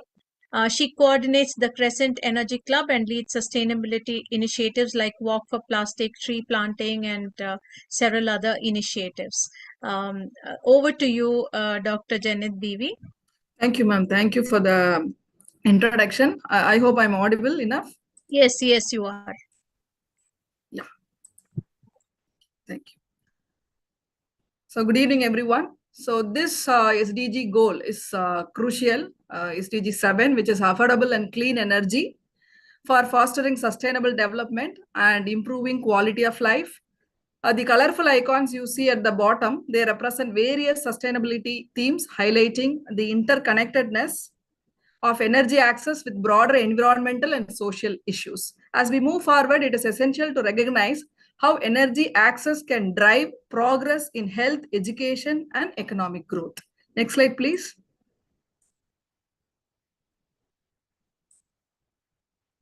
So as you see here in the next slide, the focus here is on SDG 7, which aims to ensure that everyone has access to affordable, reliable, sustainable, and modern energy by 2030.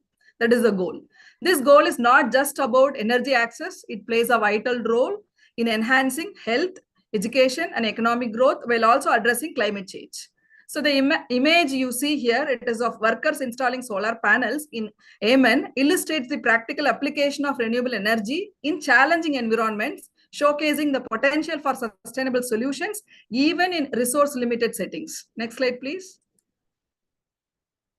So this slide, you can see a map. This represents a critical overview of global progress and setbacks in energy access, particularly focusing on electricity and clean cooking. While it is encouraging that 91% of the global population had electricity access in the year 2022, the fact that 685 million people still lack it, that is concerning actually, especially with the increase attributed to the COVID-19 pandemic and also the Ukraine conflict. Sub-Saharan Africa, if you take, it is highlighted as the most affected region, housing 83% of those without electricity. Additionally, the improvement in access to clean cooking fuels is notable, with a reduction from 2.8 billion to 2.1 billion since the year 2015. However, the projection that 1.8 billion will still lack access by 2030. So it says that the urgent need for continued action and investment in all these areas. Next slide. So coming to renewable energy gains and gaps. So it provides a comprehensive overview of the progress and challenges in renewable energy over the year 2050 to 2021.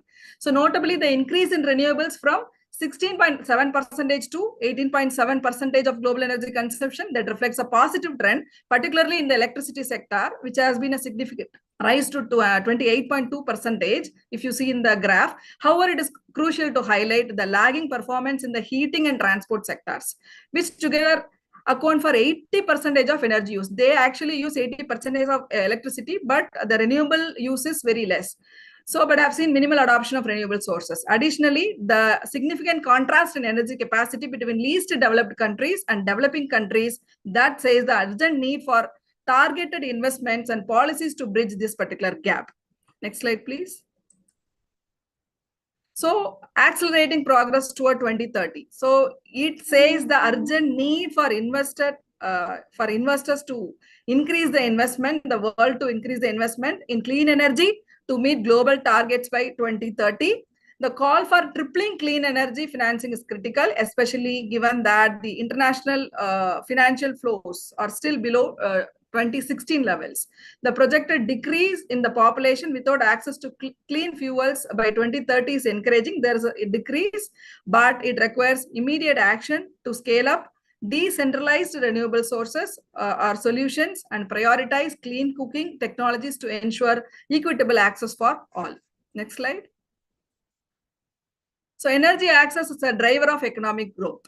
We know, as highlighted in this, the energy is the center one, which connects all other SDGs. The lack of electricity affects 759 million people, limiting their ability to engage in income-generating activities. Clean cooking access not only reduces health cost, but also alleviates time, poverty, particularly for women. The renewable energy sector's job creation, that is a significant opportunity for economic development, and energy efficient industries, they can increase or enhance their productivity while lowering their operational cost by concentrating more on this energy. So next is clean energy for health and equity, which connects SDG 3 and SDG 5, health and gender. So there is a clear connection. The reliance on polluting fuels leads to millions of premature deaths, emphasizing the need for electrification in healthcare facilities to improve health outcomes. Additionally, the time when spent collecting fuel, women go and spend collecting fuel, can be redirected towards education and employment, showcasing how clean energy can empower women and foster entrepreneurship in communities. Next slide.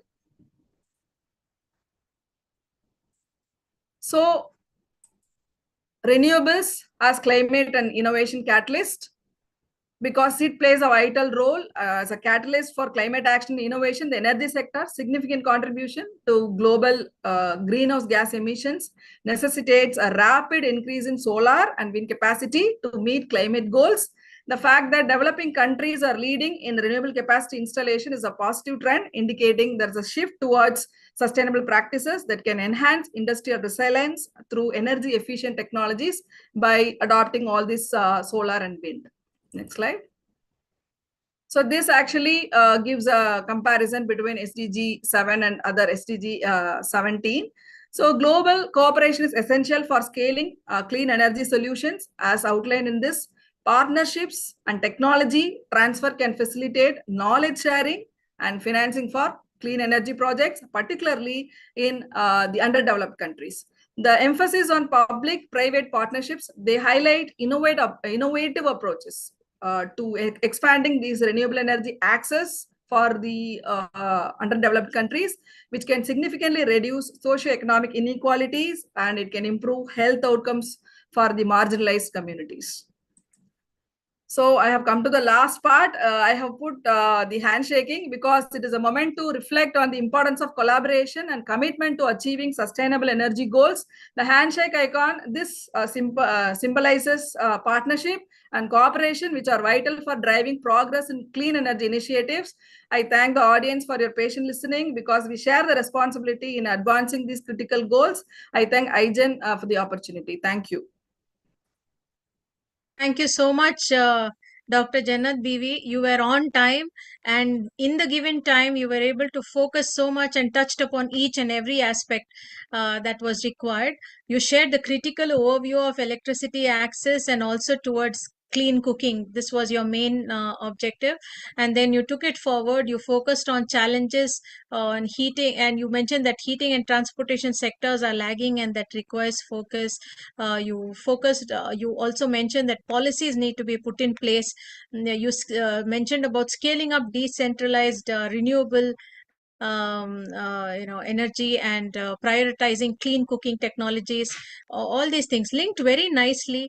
The SDG 7 with all other SDGs very well, and it was very crisp, but it touched upon everything in the given time. Thank you so much, and it was very interesting as well. Thank you so much. We now go to the next speaker, Dr. Y. Vinodini. Briefly about her. She's from the state of Telangana. She's the principal and professor at Noble Postgraduate College, Hyderabad, Telangana, and she's actively involved in research. Over to you, Dr. Vinodini. Can you hear me, ma'am, now? Yes, you're clear. Yeah, thank you. This is Dr. Vinodini, and I'm here to speak on Sustainable Development Goals 8. Which is one of the crucial aspects where it talks about the decent work and economic growth. So basically, when we talk about the decent growth, here it is to increase the productivity through diversification, innovation, and technological advancement. These are the three basic important things which we need to focus at.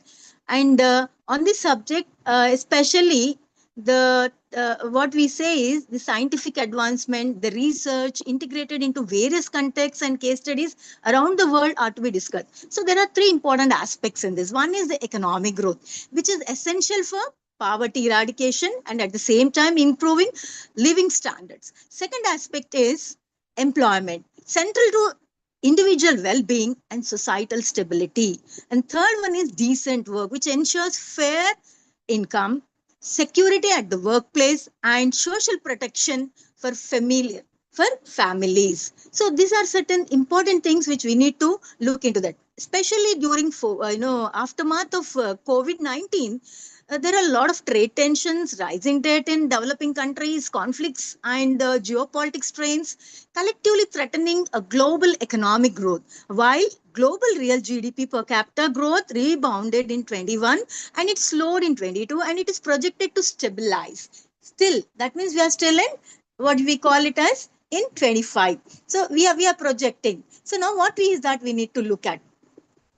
We need to look at what are the things the goals to be achieved, especially to achieve higher levels of economic productivity through, as we said, diversification, technological upgradation.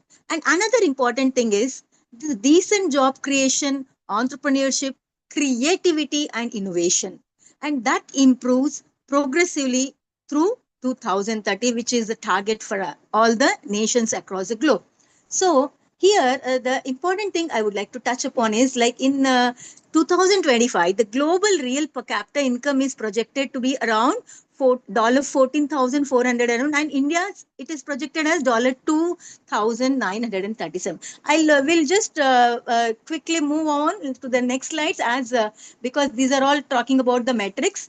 Right. So in a simple way, I would like to talk about these metrics help us to compare how many goods and services people can afford in different nations by accounting for price differences. It's also a more accurate way to measure our living standards and economic well-being. Then please go to the slide 7. Slide 7. So not even slide 7, let's not go deeper into that. So but one thing is, India is fastest growing. It is expected to be one of the fastest growing $1 trillion economies in the world by the end of 2025. So we are almost in 2025. So let's start, and our expected growth is 8.24. So let us hope for a positivity. Now, the thing is, the most critical aspect is the youth, NEET, not in employment, education, and training category, are individuals who are disconnected from either from employment, education, opportunities, because these are posing a significant challenge to global socio-economic development. So these rates have fluctuated but remain alarmingly high. And especially when we talk about the affecting is the young people. Around 1.3 billion young people are affecting, and females disproportionately represented, right? So let me just move upon. In India, this rate is have risen, particularly among, like, please go to this slide number 12, right? Factors contributing to NEET status include educational attainment, gender norms, marital status, and household income level. Econometric analysis revealed that young females, urban residents, older youth, and all under marginalized social groups are more likely to be in NEET category. This is really an alarming thing. So we need to identify these aspects into productive employment and educational pathways. Let's look at this share of youth not in employment, education, or training. Look for the year 2024, 28.2% women. It's a very big number compared to men, which is 13.1 as per ILO, International Labour Organization. So here, that is an alarming sign. I would like to quote certain examples related to the commitments towards my the state which I'm representing, Telangana, on Sustainable Development Goals 8. So basically what they are doing is a lot of skill. Because we are talking about employment generation and education, the skill development programs have been initiated, and in fact they are in the promotion level. And also the startups economy, V Hub, T Hub, these are all coming up in Telangana state to contribute to the economic development and encourage the youth, not depending on the government employment or otherwise even the private sectors. They have to become job givers rather than job takers. So in this scenario, the promotion of entrepreneurship and support for MSMEs is being taken care by the state government here in Telangana, and infrastructure development to boost employment. So basic thing is they are at the forefront runner in achieving Sustainable Development Goals 8 among Indian states. And there are certain case studies I would like to talk about. They are working out towards training and placement programs for migrants and potential migrants in sectors like retail, logistics, delivery, and plumbing and data entry. These are basic levels where they are trying to put across the vocational courses. So by the way, the impact will be empowered individuals with skills leading to gainful employment, contributed to reducing unemployment rates among the vulnerable groups. and certain foundations, like, especially this is a philanthropic and non-profitable organization. They are implementing certain things like feeding program, providing nutritious meals at the age of 3 to 6, and also pregnant and lactating women, where that impact is taking place with improved nutrition health among beneficiaries, supported early childhood development and maternal health. This is one among the Akshay Patra Foundation. As a case study, they have taken up this. And another important, very important thing is that in trust like Sri Satya Sai Central Trust in Medak and Mahbub Nagar, philanthropic organizations focusing on public welfare, they have taken initiation for clean drinking water. In fact, over 320 villages which were drought prone for the ages. And they are able to look after that, and are providing free drinking water and clean and clear drinking water, where they are able to sustain with that. And also fluoride affected areas, especially in Mahbub Nagar district of state. You need to conclude, please. Clear wrapper, and I would like to just touch upon how higher education institutions in sustainable goals 8 are going ahead with. They are basically they need to come out with curriculum development, integrating sustainable development goals into their curriculum, incorporating sustainable economic practices, entrepreneurship, labor rights. This creates awareness and equip with the necessary skills and knowledge and vocational technical trainings to bridge the gap between industry and academia, and that can effectively contribute to the economic development. And finally, I would also like to say that these are certain things which we have taken up at our institutional level, where we are celebrating Earth, to make triple P concept, people, planet, and the profit. And let me conclude it. Similarly, as I said, the educational institutions, higher educational institutions, to take up with R&D, industry collaboration. Thank you so much, ma'am. It was very insightful. You focused on economic growth, and you also spoke about how employment, decent work for all, and also security at the workplace is very important. You spoke about the implementation of skill development initiatives by the Telangana government, which is really, I have seen that, and I'm sure that it is contributing to the development of the youth. As you said, they should become job givers instead of job takers, instead of focusing only on there are many people students who look for government jobs or only corporate jobs and all that. So here, this is a very good initiative, and the focus should definitely be that. So thank you so much. We move on to the next speaker, Mr. Sudesh L. Farpat from Maharashtra. He's representing the state of Maharashtra. He heads the Department of Computer Science and Engineering at Dr. V.B. Kolte College of Engineering, Malkapur, Maharashtra. Over to you, sir. Okay. Thank you, madam. Am I audible? Yes, you are audible. Okay, thank you, madam. So, good evening to all of you. Today, I am going to representing the goal 9, that is the industry, innovation, and the infrastructure. So, kindly, next slide, please. So, there are the different key elements of the goal 9, that is the industry, innovation, and infrastructure. So, as per the industry concern, that is, it promotes a sustainable and inclusive industrial growth. It creates the jobs and improving the living standards. Then it supports the SMEs, and especially in the developing countries. As per the innovation concern, it need to increase the investment in R&D and drive the technological and advancement and the science, but to expand the access to the ICT and digital tools. As per related with the infrastructure, we have to build a reliable and sustainable infrastructure like roads, energy, water, support to economic growth and public well-being. But to ensure the affordable access in the least developed regions. Next slide, please. Takeaway of the report 1, that is, it is related with the, that is manufacturing growth stagnation. So into that, global manufacturing value added and per capita increased by the 16% from dollar, that is 1653 in 2015 to $1922 in 2023.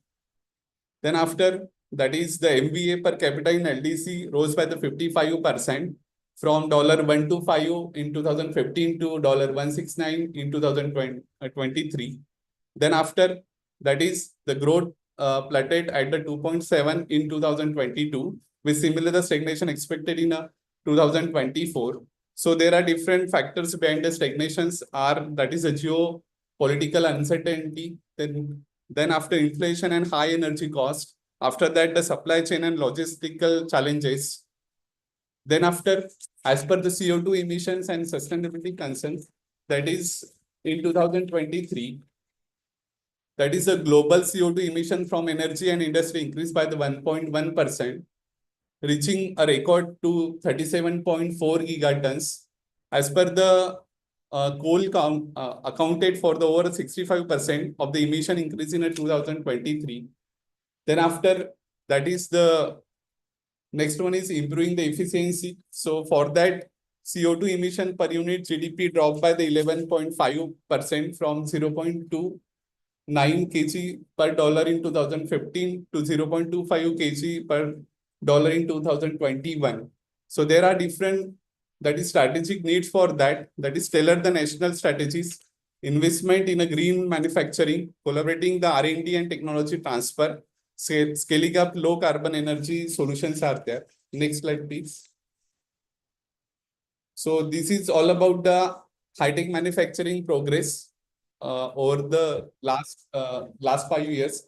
That is, into that the medium and high-tech manufacturing value added increased from the 46.34% in 2015 to 46.88 2019. As per the regional leaders concerned, that is Eastern and Southeastern Asia led with the near about 50.6% share in 2021. Then regarding the development gap, that is Sub-Saharan Africa had only 18.3 share in high-tech manufacturing. So, and as per the future needs, that is where to investment in a teaching, education and skill training is critical. Next slide, please.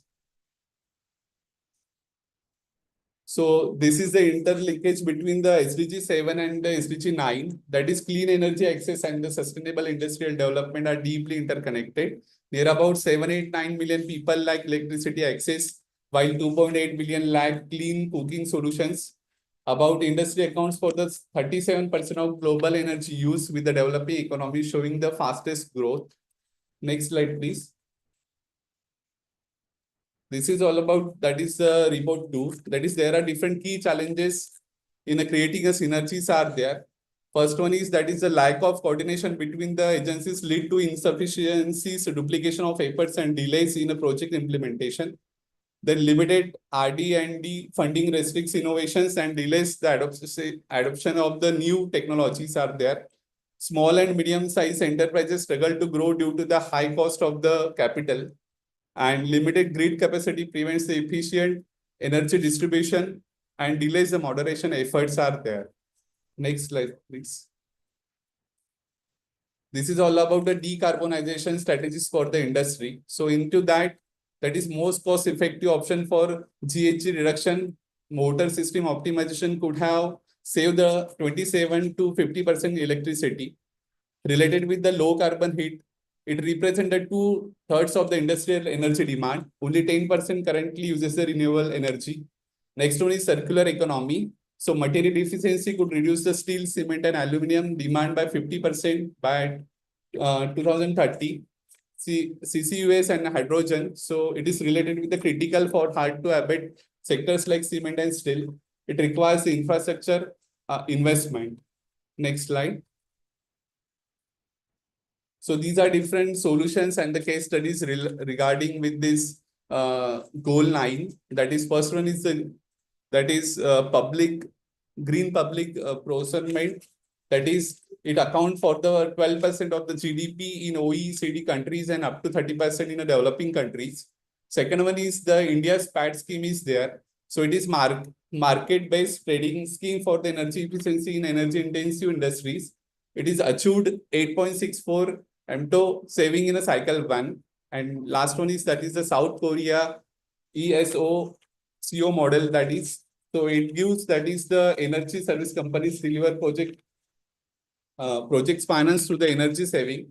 typically achieving 25% energy reductions.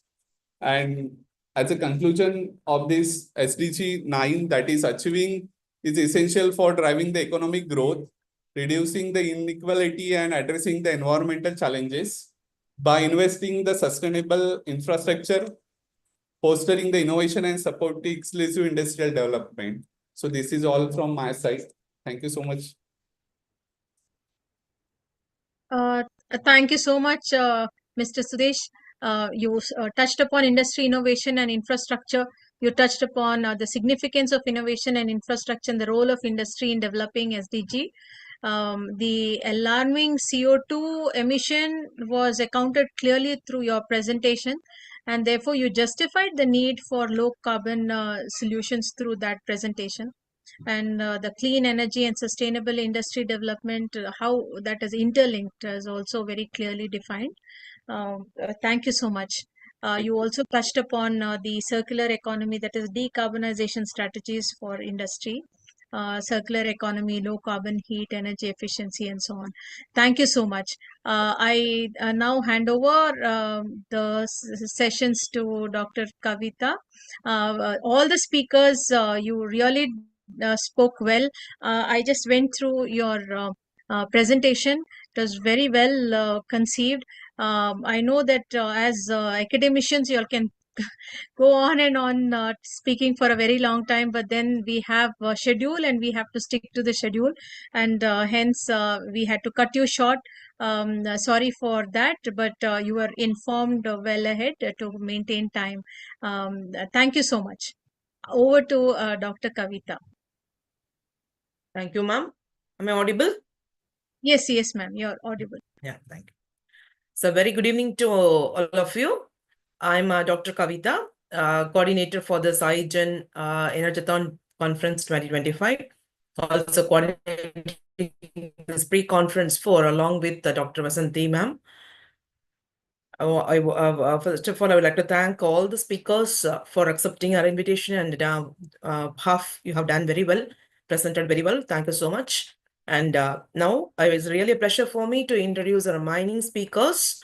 First, let me introduce Dr. K. Sudarshan, representing the state of Andhra Pradesh. Dr. K. Sudarshan was awarded PhD in 2008 by Sri Venkateshwara University, Tirupati, and cleared the UGC NET in 2012. He got financial support under ICSSR study grant. He has published 7 books and 38 research papers in reputed journals and 15 research papers in seminar and conference proceedings in the area of finance and entrepreneurship, and presented 47 papers at various national and international seminar and conferences, attended 40 FDPs. He has organized international, national seminars and workshops, and also entrepreneurship awareness programs. He has participated in various national seminar workshops. To date, he has 23 years of teaching experience and principal investigator for minor research project under UGC SERC Hyderabad. He received fund from NSDL, EDII, ICSSR, Indian Bank to organize various national and international seminar, conference, and workshops. He has membership in professional bodies and acting as an editorial board member and reviewer for reputed journals. He acted as a chairperson, guest speaker, and got a Young Scientist, Social Scientist Award by SELP Trust in 2014 and Distinguished Teacher Award in 2019 by MTC Global Bangalore. So really, it's a privilege for us to have you with us, sir. Now, let me request Dr. Sudarshan to take the session. Thank you, sir.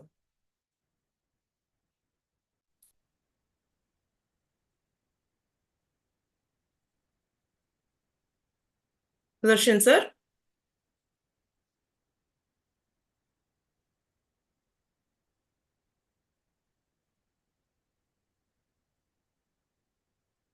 Dr. Sudarshan, sir, are you available? Okay.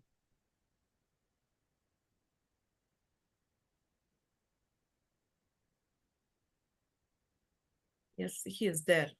Sudarshan, Dr. Sudarshan, sir.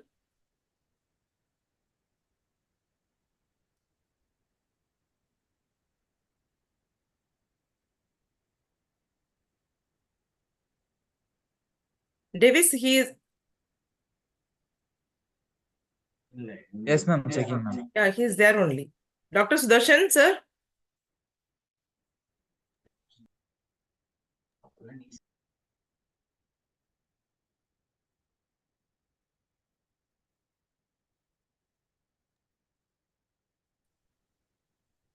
Sudarshan, sir.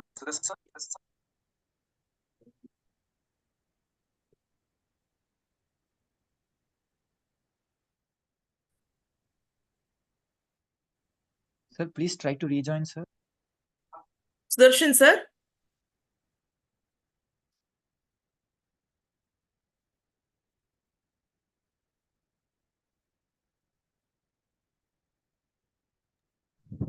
So I think you can call the next speaker, and when he joins, you can continue.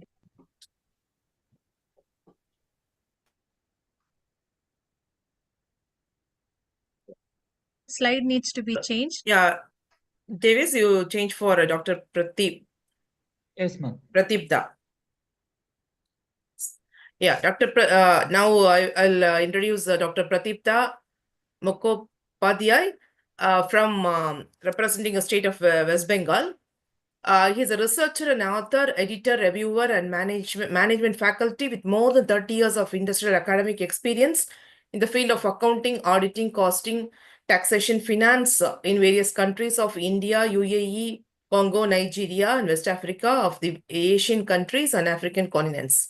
He has more than 25 publications and contributed research papers to both national and international peer-reviewed referred journals of repute, and presented papers in various state, national, and international level seminars and conferences.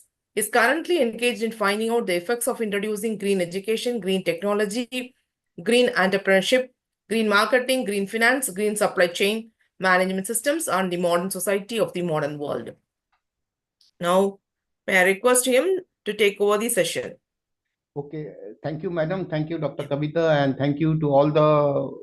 Am I audible? Can you hear me properly? Yes, sir. Yes, sir. You are audible, sir. Okay. So thanks to Dr. Kavita. Thanks, madam. Thanks to all the organizers of Igen, and welcome to all the viewers through YouTube. So can you just move on to the first slide? Is it possible? Yeah, straight away I'll start something. In modern world, the entire world is actually moving to more and more economic development. But this is just a background. With this more and more economic development, the world is also facing a lot of problems. Some of the biggest problems of the modern world are these. In the last 5 years, it has been some of the hottest years, as the records are shown. Then there are certain problems like sea levels are increasing. Then there is a huge portion of the current world population which is facing extreme climatic conditions like drought, floods, rising temperatures, etc. There are other problems like due to the modernizations and urbanizations, a huge portion of the Earth's tropical forests are getting reduced. And there's another big problem which is going on, obviously due to the urbanization and modernization, is that the plastic productions are increasing. It might take a very important situation in next 4 to 5 years. So with all these things, the United Nations has brought these sustainable development goals, which will help to all the populations of the entire world. It's targeted to give them peace and prosperity by the year 2030. So can you move on to the next slide, please? Yeah, I will just brief some of the targets of this Sustainable Development Goal 11, where we see that one of the target is the safe and affordable housing. One is a safe, affordable, and sustainable transport system. Other than these, there are certain other targets which are protecting the world's cultural and natural heritage. Then another target is to reduce the negative effects of the natural disasters and all those things. So with this thing, according to the report, what has happened, which has come in front of us to the 2024 report, which shows that only 17% of these SDG targets are in right tracks. Other than these, half of them has made a slight or moderate progress, and over 1/3 of them has been stalled. So some of the reasons of this bad performance is maybe due to the COVID-19 pandemic, or there are certain types of conflicts which are running throughout the world, maybe war conflict and other things. Also, certain climatic problems have held the modernization or urbanization to a very big stage. And there has been certain systematic deficiencies, improper planning, faulty planning, inequalities in economic and financial and social funds, which has caused these developing countries to face a lot of challenges. So with all these things, there has been other problem like extreme climatic conditions are coming, which has created loss of biodiversity. Then there has been gender inequalities, which has actually stalled the progress of achieving the SDG targets. Now, next slide. Yeah. So what are the some of the points which I've kept over here from the SDG 11, what report has come out is that still today in modern world, maybe half of the population is still living in the urban areas, but they have some of the problems what they are facing is that maybe 1/4 of the total urban populations are living in slums, which means they are having minimum basic services and amenities. Then in most countries, proper public transport is a very big problem. They does not have the proper public transport, which is a very big issue for carbon emissions. And thereafter, there are a lot of air pollutions going on, which is causing a serious threat to the health of the population living over there. After that, one of the very big problem is that we are running shortages of open, safe, and green public places, which is very important for normal living of human beings. Another problem is that unplanned increase in urbanization has actually caused a lot of problem in what should say degradation of the natural environment throughout the world. So with all these problems, we see that the energy demand in urban cities has actually grown to a very big level, but the development needs of the population, hello, does not have the access to the electricity and clean cooking facilities. The modern population, some problems are going on. The modern population, a very big portion of the modern population does not have the access to the proper electricity and clean cooking facilities. This is according to the World Bank figures of 2020. Next slide, please. Next slide. Yeah, over here we will specify the needs of the energy in case of urbanization. Energy is actually needed in every aspect of modern human life, like for transportation, for maintaining proper standards of healthcare facilities, for maintaining standards of education, jobs, and proper maintenance of food items. Energy has also an important role to play in urbanization, like for every purpose, whether it is industry, whether it is commerce, households, development and maintenance of infrastructures, buildings, to have proper water distribution, processing and preservation of food items, illuminating and lighting of all areas of modern life, including air conditioning and using of various types of modern appliances. Now, the role of fossil fuel in modern world, actually this has actually started from the 18th century revolution, industrial revolution. But today, the more that we use the fossil fuel, it is actually increasing the emission of the carbon and other greenhouse gases.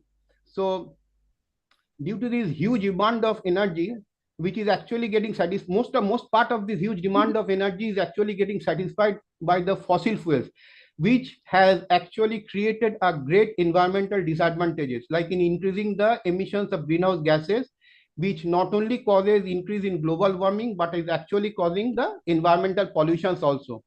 Over here, we'll just see the relationship between energy and sustainable goals. Energy in modern world is considered as the most important factor in attaining all sustainable goals like education, eradication of poverty through development in various sectors like health, education, water supply, or distribution. So they're in order to come out of this problem of eradicating the emissions of carbon dioxide and other greenhouse gases, we can suggest the utilization of the renewable energies. What are the renewable energies? Renewable energies or the green energies, they actually come from the maybe a solar energy. Renewable energy can be a solar energy, can be a wind energy, can be hydropower energy, or a ocean or tidal energy, which does not comes from the fossil fuel. Over here, the relationship between SDG 11, which actually aims to develop the sustainable cities and communities, actually it offers proper and equal opportunities for all through access to basic services, housing, transportation, green public spaces. All these factors can be developed only with the proper usage of renewable energy in a way to help not only the current generation but also the future generations to come in our planet Earth. Next slide, please. So one of the important part of this renewable energy is the solar energy. Solar energy Sorry is one to of the interrupt, sir. one Please of the be green fast. energy which does not endanger the future of our planet Earth and can provide cheap and clean electricity, which will help modern countries to attain the sustainable goals. Some of the advantages of using solar energy is that obviously it will help. It does not create any air pollution. It does not create any greenhouse gases. It obviously helps in increasing the air quality. So that which has a positive effects on the health of the living entities living in our planet Earth. Sorry to interrupt, sir. Sir, yes, it's time, sir. Yes. Running out of time. Please be Okay, fast, okay, sir. 2 minutes. So solar energy has a huge positive effects in the rural areas also, like maintaining the medication facilities and all those things. So in this respect, the targets of the SD11 is to develop safe, resilient and sustainable cities and communities by using solar energy. We can develop infrastructures without creating any air pollution through emissions of various greenhouse gases. Next slide, please. Next slide. Next slide. Yeah, transition to solar energies and renewable energies have a lot of problems. Like we have to implement proper policies, we have to implement structural changes, we have to train the workforce, we have to support the financially and other active participants from all levels of governments, which will help us to do a proper urban planning, designing and implementation to need the properly distribute the electricity generated from the solar energy. Next slide.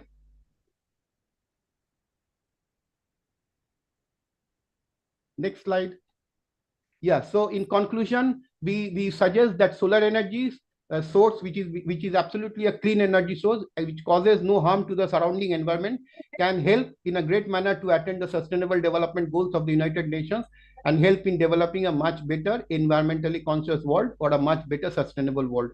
Thank you, madam. Thanks to everybody watching me. Yeah, thank you so much, sir.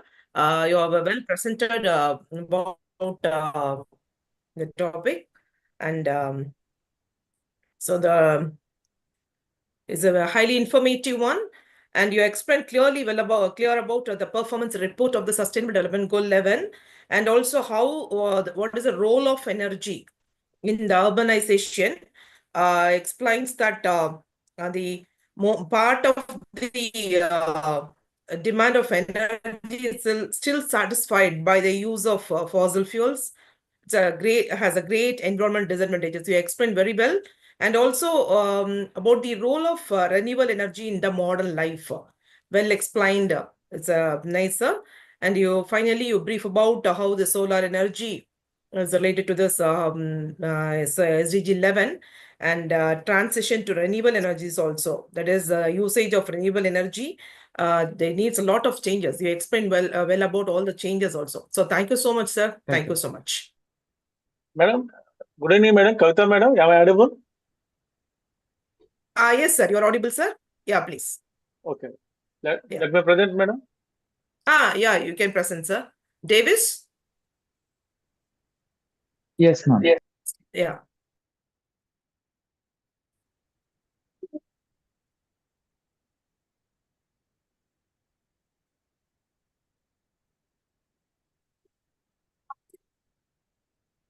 Yeah.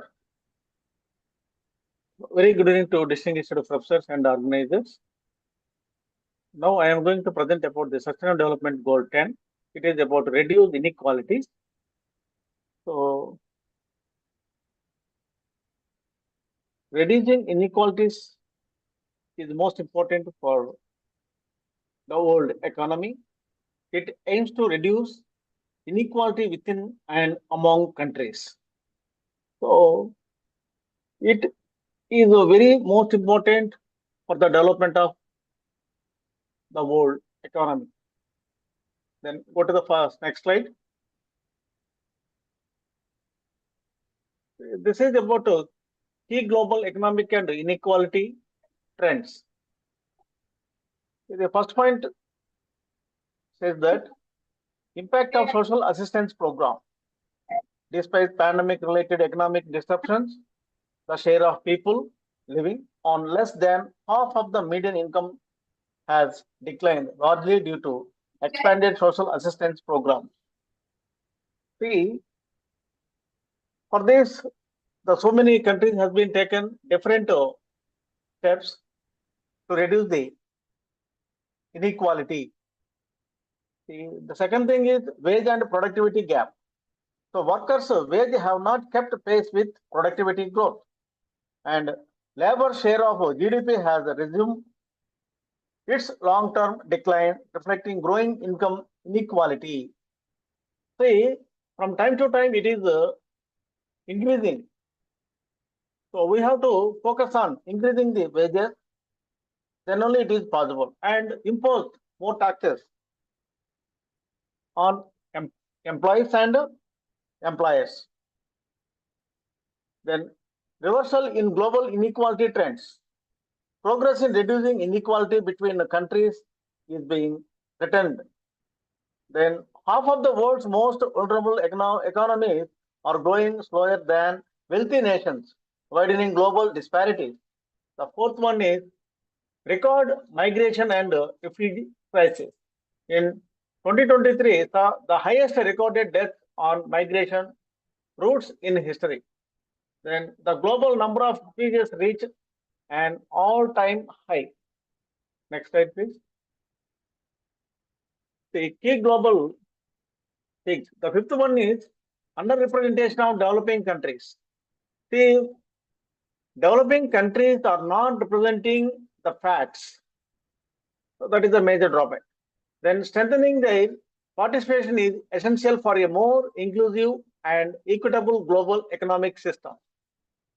Then sixth one is solutions to address inequality within the countries are equitable resources distribution, investment in education and skill development, stronger social protection measures, efforts to eliminate discrimination, marginalized groups. See, this kind of steps has been taken by our Indian government. So that is NAP 2020 also implemented, MSME is also implemented properly, and innovation centers also started. Like then between countries, international cooperation for fair trade and finance systems. So it is also most important to overcome this thing. Then next slide, please.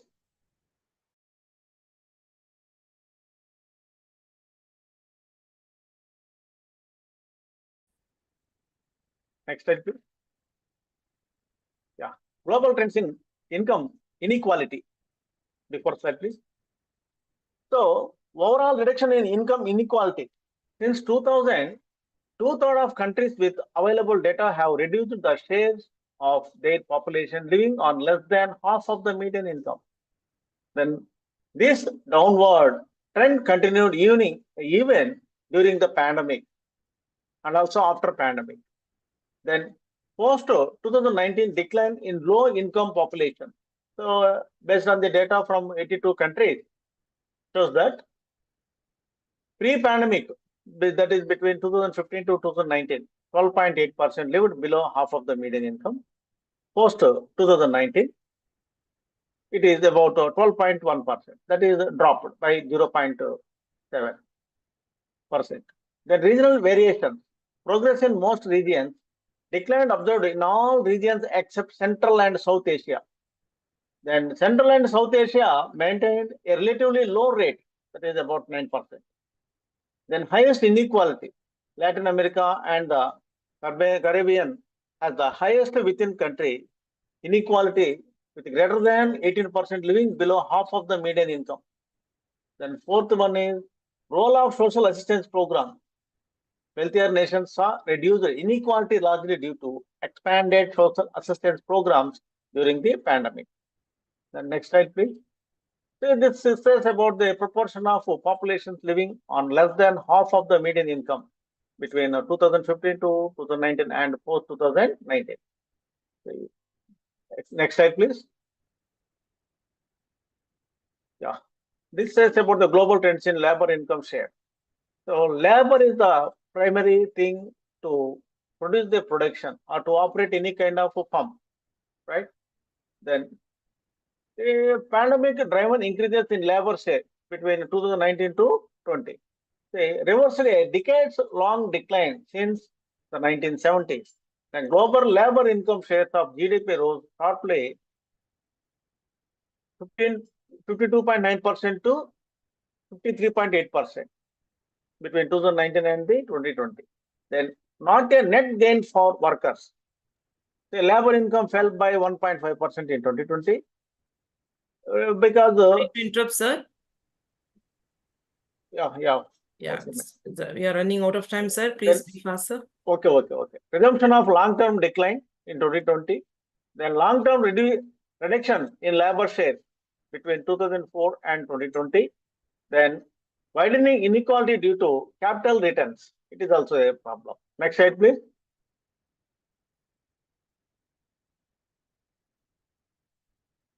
This says about the labor shares of GDP 2004, 19, 20, and 21 in terms of percentage. Next slide, please.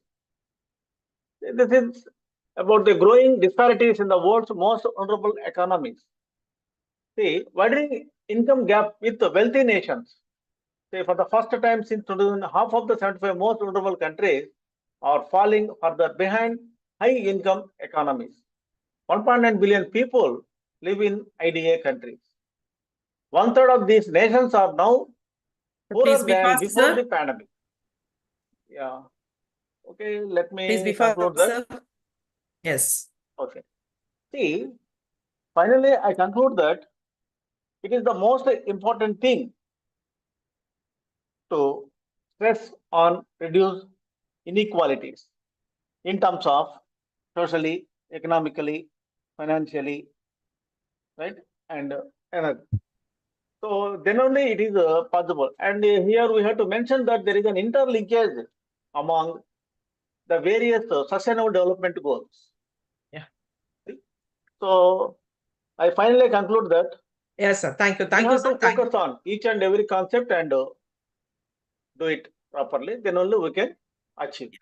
Thank you so much, Thank sir, you for giving this your opportunity. your brief about this SDG 10, reducing inequalities, and what are the global key global economic and inequality trends. You explained very well, and also about the population living on how much the labor's share of GDP also you well explained, and growing disparities in the world's most renewable economics. So thank you so much. And next, let me introduce another speaker, Dr. Kirti Jain from Noida. Kirti Jain is an accomplished academic and researcher in commerce and management, currently serving as assistant professor in Noida International University with a PhD in commerce and management. His professional journey is marked by a strong commitment to sustainability, finance, and business analytics. He has completed several advanced faculty development programs, including those focused on green finance, ESG integration, and sustainable development. A key highlight of Dr. Jain sustainability advocacy in his role as active member and a founding initiative team member of Igen Energathon, a pioneering platform under the Indian Green Energy Network. So as a part of a core team, he has helped the interdisciplinary collaboration, promoting a clean energy, sustainable consumption, and production.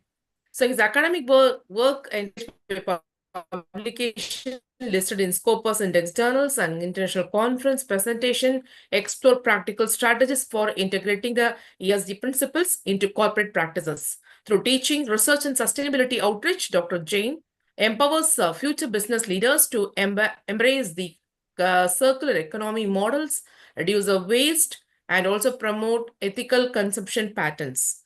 So by combining the scholar insight with an on-ground impact, he stands as a driving force in advancing the sustainability through education, policy dialogue, and community action. So over to you, sir.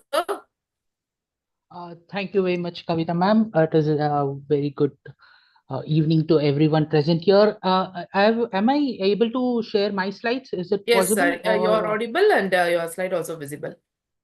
Okay. So today we'll be talking about SDG Goal 12, that is responsible consumption and production.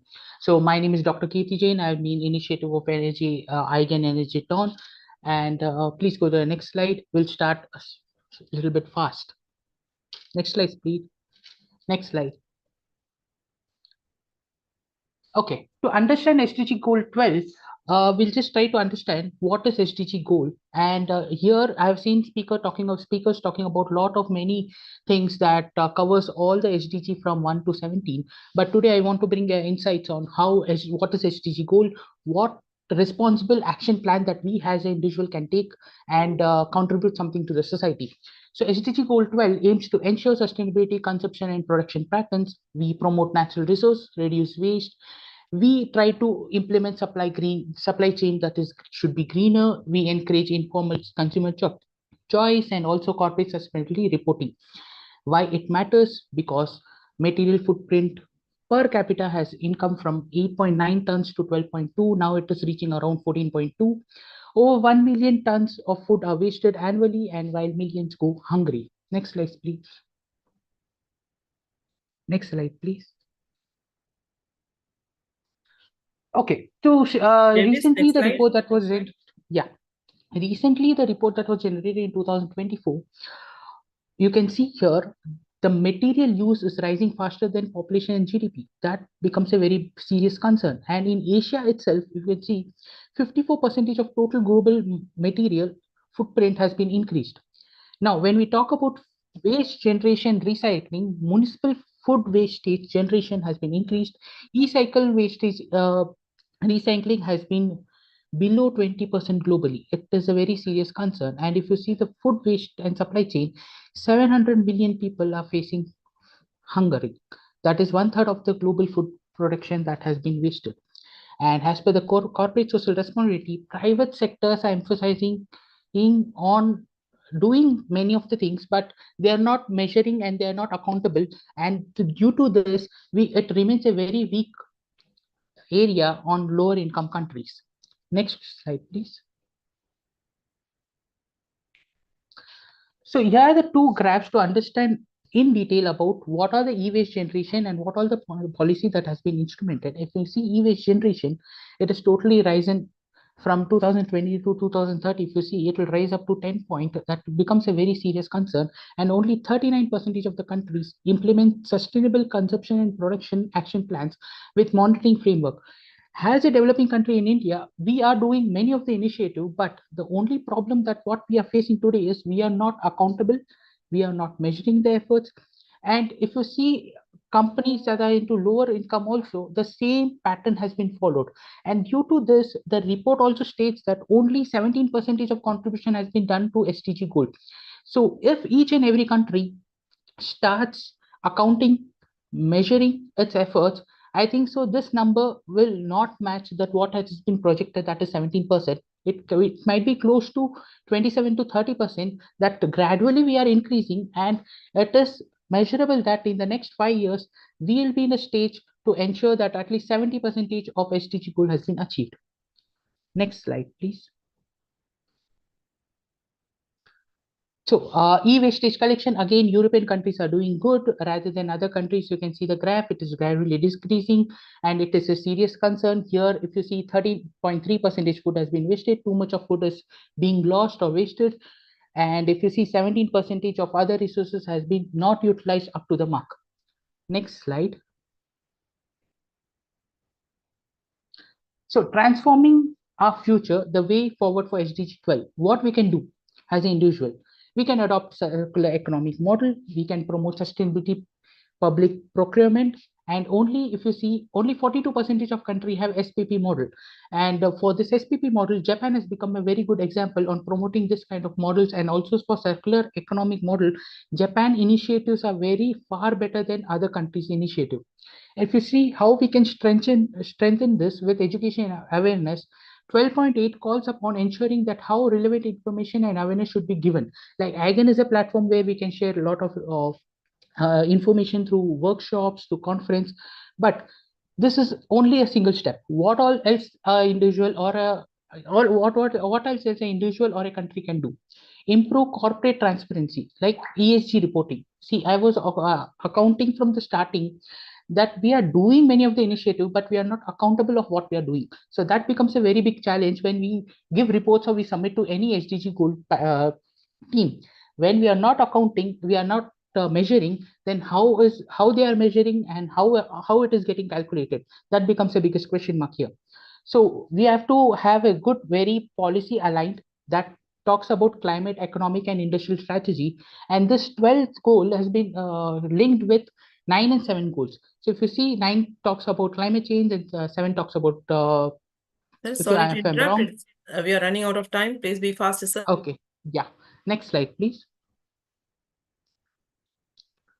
So I'll not take a lot of the time, and we'll just try to conclude here with, to be a responsible consumption and production, we take a small pledge that we pledge to act responsibly in our consumption and production habit. We will reduce waste, recycle more, and support sustainable products. We'll be mindful of ecological footprint in personal and professional life. We commit to spread awareness and inspire others to adopt sustainable life. Together, we will protect our planet and ensure a better future for all. So as an Igen member, has a contributor to a small initiative, let's be the change that what we want to bring. And we try to conclude it like 1 unit saved is equal to 2 units generated. Thank you very much, ma'am. Thank you. Thank you so much, sir. Really, it's an eye-opening session for all of us. And you well explained about this SDG goal 12, responsible consumption and production, and how you well about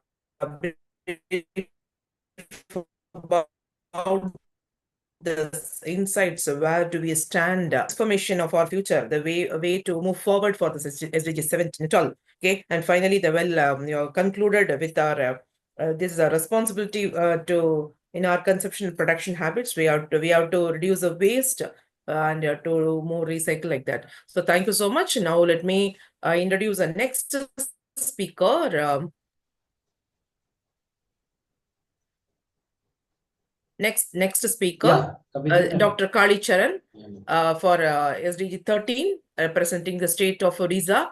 Dr. Kali Charan is an associate professor in the Department of Mechanical Engineering in GIET University, Odisha, with over 20 years of academic and research experience. He earned his PhD in CAD/CAM from NIT Jamshedpur in 2013 and has guided over 20 MTech students and currently supervised 6 PhD scholars. Dr. Rath is a member of several professional bodies and ambassador for various organizations and has presented research globally. He holds an international patent and multiple certification, and he has contributed extensively to research in robotics, automation, and smart manufacturing. He also delivered his service as an ambassador for SPSC UN SDG. Over to you, sir. Madam, namaste. Let me present. You will stop the presentation from your end so that I can complete in the right time. Okay, thank you, ma'am. So, good evening to all. It's my privilege to be here. I will take only 2 minutes extra because it's my prime responsibility to define the SDGs. Is it visible, ma'am?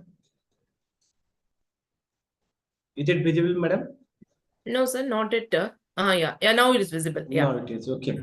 So I am the member of the Skill Development Center of National Skill Development Center always and All India Skill Development Center also. So it's my privilege. Actually, United Nations, this SDG started from 1992 by the Ambition 2030 target. So so many contents are there here and there, but what is the main ambition of this SDG formulation and will be followed throughout the international level? starting from our self-sustainability to the universal existence. Sustainability means the existence for the intended period. We don't know up to what extent the universe will exist, but it is our prime responsibility that life will be exist, and to life, for the existence of the life, the universe must have to be Sorry to interrupt, sir. Yeah. The slide is not changing. Yes, yes, I have not changed that one, right? I will change it.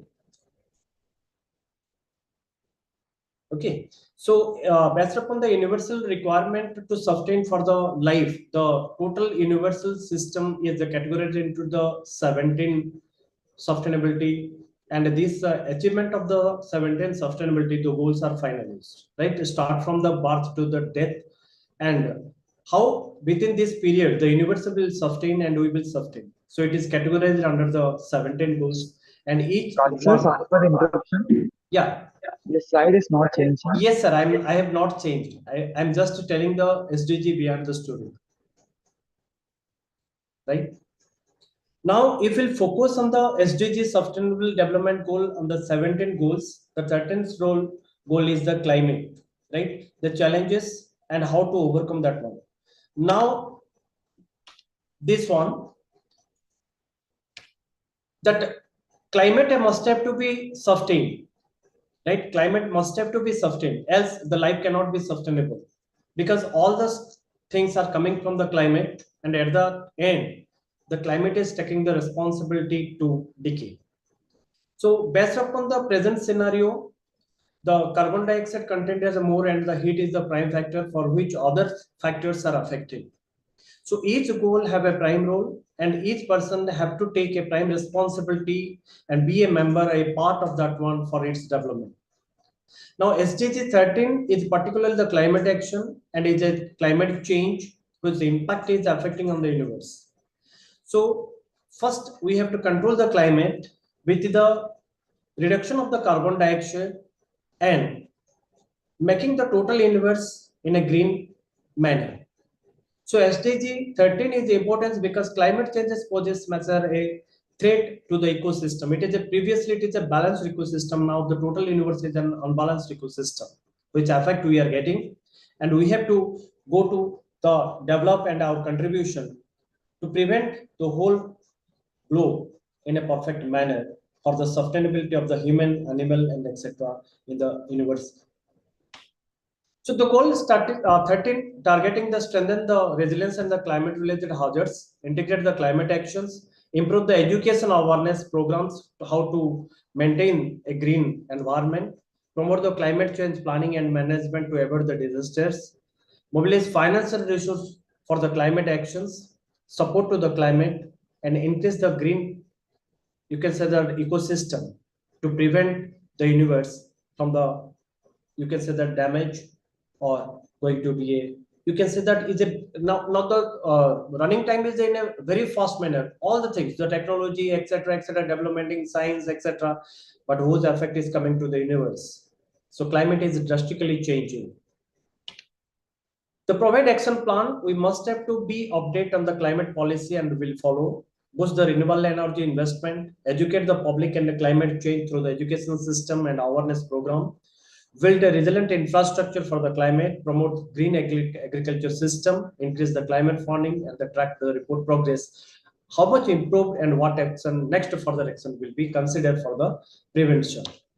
So here, the improvement of the climate change for the SDG 13 development, we must have to be use more renewable energy and teach the people about the climate change, about the climate protection, and how to reduce the carbon emissions process, etc.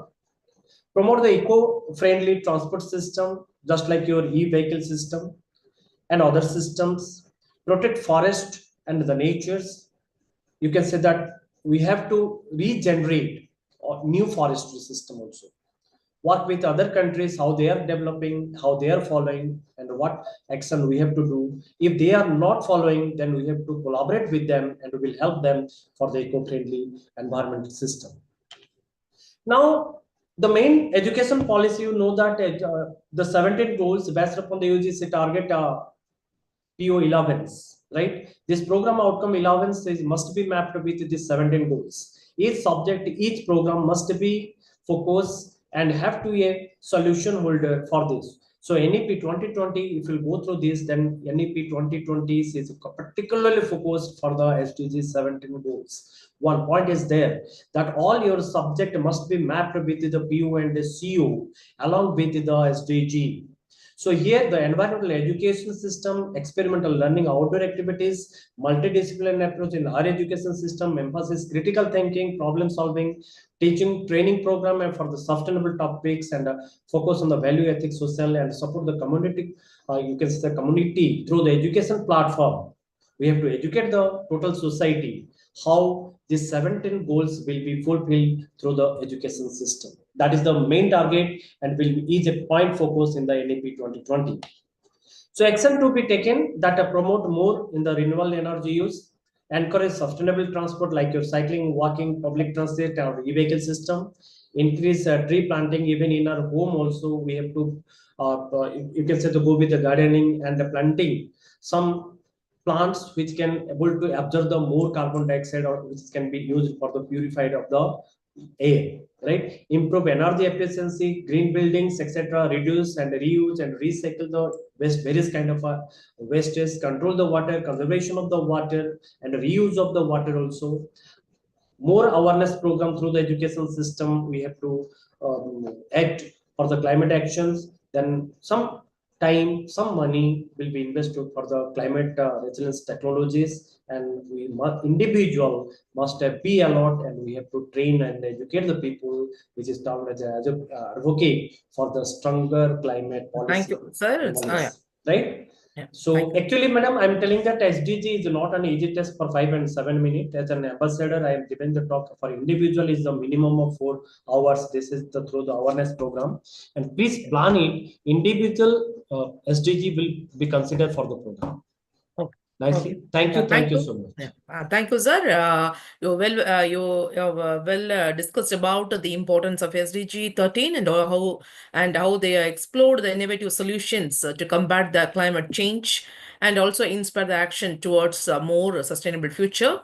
And the main points you have focused on the climate change impacts on also the targets and what are the innovative solutions and also how the global cooperation. So I hope the audience will have a clear picture about this. So thank you so much, sir. Now let me introduce the next speaker. Next speaker, Dr. Tebi Joseph.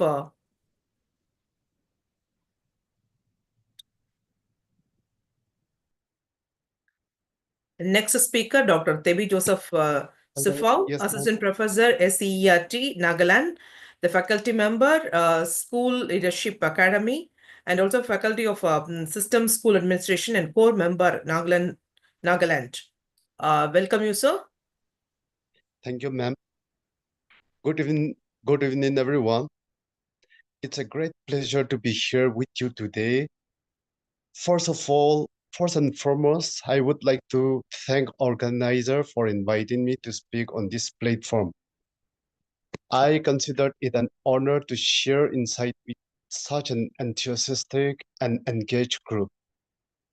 This moment, I'm going to share SDG 15 live on that.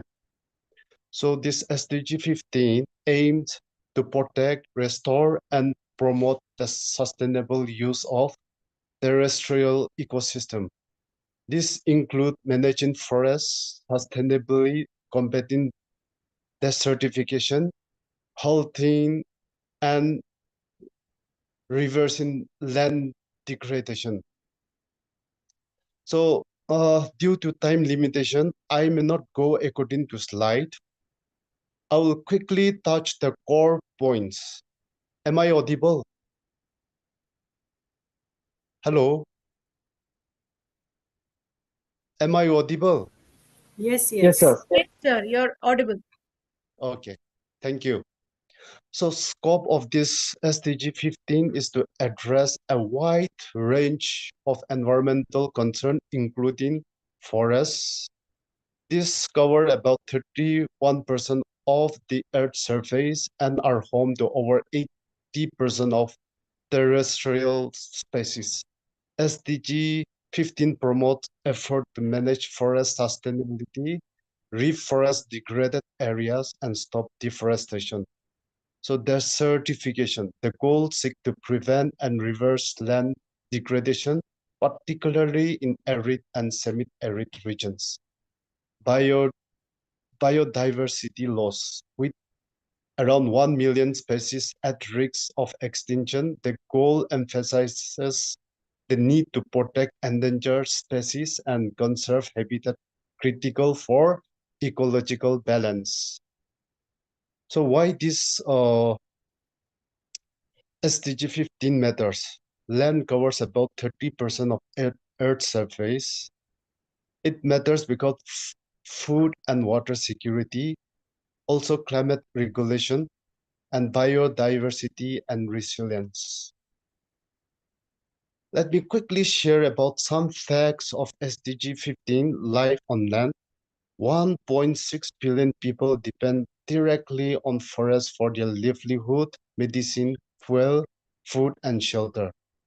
Around 1 million species are at risk of extinction, many within decades due to habitat loss, pollution, and climate change. 75% of Earth's terrestrial environment has been severely altered by human activity, including deforestation, agriculture, and urbanization. So presently, what are the global challenges? Current state. Despite progress, many land ecosystems are under serious pressure. One is deforestation. Since 2015, 10 million hectares of forests are lost every year. This is mainly due to agriculture and development. Desertification. Land degradation is increasing due to overgrazing, deforestation, and climate change. Biodiversity crisis. Over 1 million species are at risk of extinction. Illegal wildlife threat and climate change, intensified wildfire, and ecosystem disruption. So many may be wondering where this light is coming, but to make it short, I'm touching the core point without following the slide. Please bear with me. Thank you. So how can we help this SDG? So some of the examples are reduce paper and usage, support sustainable and organic product, raise awareness, volunteer for conservation efforts, advocate for strong environmental laws. So reduce paper and wood usage. Example, Sorry to forest. interrupt, sir. Please be fast, sir. Okay, yeah. So SDG 15 is crucial for global sustainability as it is the foundational to the health of our planet. So this is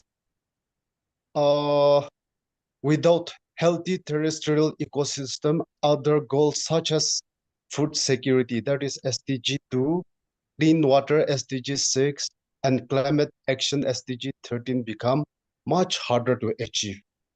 Protecting life on land is not just an environmental issue, it's a social and economic necessity. So collective effort is a key. You can conclude now. So protecting life on land is equal to securing the future. So at the conclusion, SDG 15 is vital for sustainable life on Earth. Healthy land and ecosystem are the foundation for clean water, food security, climate stability, and biodiversity. Achieving this goal requires cooperation among government, business, community, and individuals. Yeah. Thank you for your patient listening. Thank you. Thank you so much, sir. You well highlighted the importance of SDG, which focuses on protecting, restoring, and promoting a sustainable use of terrestrial ecosystem, forest, and biodiversity. And you also emphasize the crucial role of biodiversity in maintaining the ecosystem services, supporting the human well-being, and also regulating the climate. and also brief about the threats to biodiversity and so what are the solution opportunities. So thank you so much. Now let me introduce the next speaker, Dr. Sandana Lakshmi, from Associate Professor, Department of Electronics and Communication Engineering, representing the state of Puducherry. She has 23 years of total teaching experience. That includes 14 years of teaching experience in Pondicherry Engineering College at graduate and postgraduate level. Her research area is biomedical signal processing wireless network. She has published a patent non-invasive body fluid monitor. She's a life member of ISTE, that is a member of IEEE. She's a joint secretary for Women Empowerment and also joint secretary for PTU Teacher Association. Welcome you, ma'am. Over to you. A very good evening to all the dignitaries present here. Thanks for the opportunity in presenting my views on SDG 16 towards achieving peace, justice, and strong institutions on energy. Next slide, please. So coming to the report of the energy demands, there is a lot of discrimination. Could you hear me, ma'am? Could you hear me? Is my voice audible, ma'am? Yes, your voice is audible. Okay. If you look at the energy demands, considering the present and the future situation in India, there is a lot of discrimination happening Yes, on the ma'am. urban, on the urban side, rural side, and the demand is increasing on the urban side, whereas the demand for the electricity and energy consumption is gradually decreasing on the rural side. This scenario, the total energy consumption in the year 2029-30 would be 340 giga units. So you can see there's almost 10 to 20% increase in the demand is expected in the year 29-30. And coming to the urban energy consumption, it is reaching on the total, it is reaching 76% of the total energy consumption by the year 2028. Whereas the rural energy is falling to 24%. So if you look at the difference, one side, the urban energy consumption is increasing day by day, rural is falling day by day. This is a very critical and a panic situation to be considered.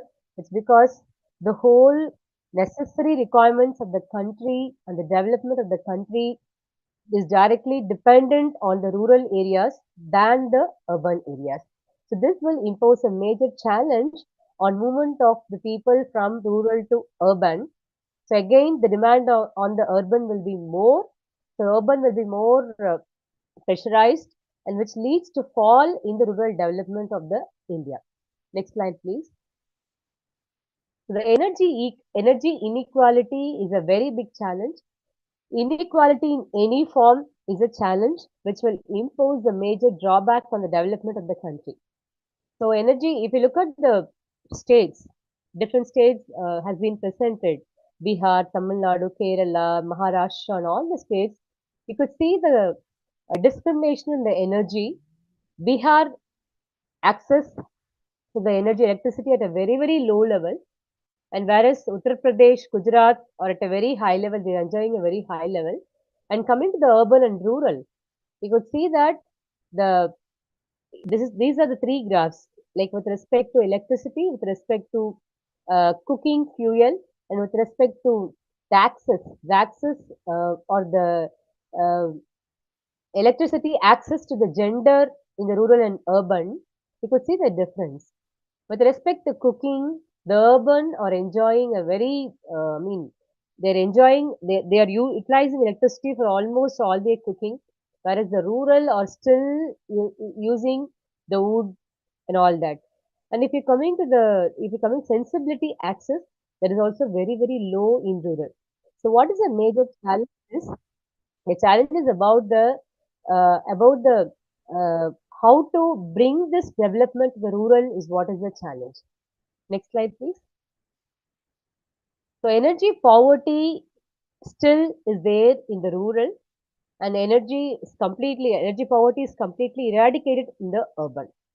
If you look at the well-being of any human, peace is a fundamental condition for any human being, And without peace, there will be a conflict which leads to violence and instability. I mean, the necessity of peace is not only related to energy, it is related to any discrimination with respect to energy or gender or inequality in any form, which will which will actually develop conflicts, will develop violence, and will develop an unstable situation or socio-economical development. So equal access to justice is again another solution where you could able to move towards peace. And also discrimination should be completely excluded with respect to human right, with respect to which will lead to animosity, violence, and all that. So the discrimination, energy poverty between the rural and urban will surely lead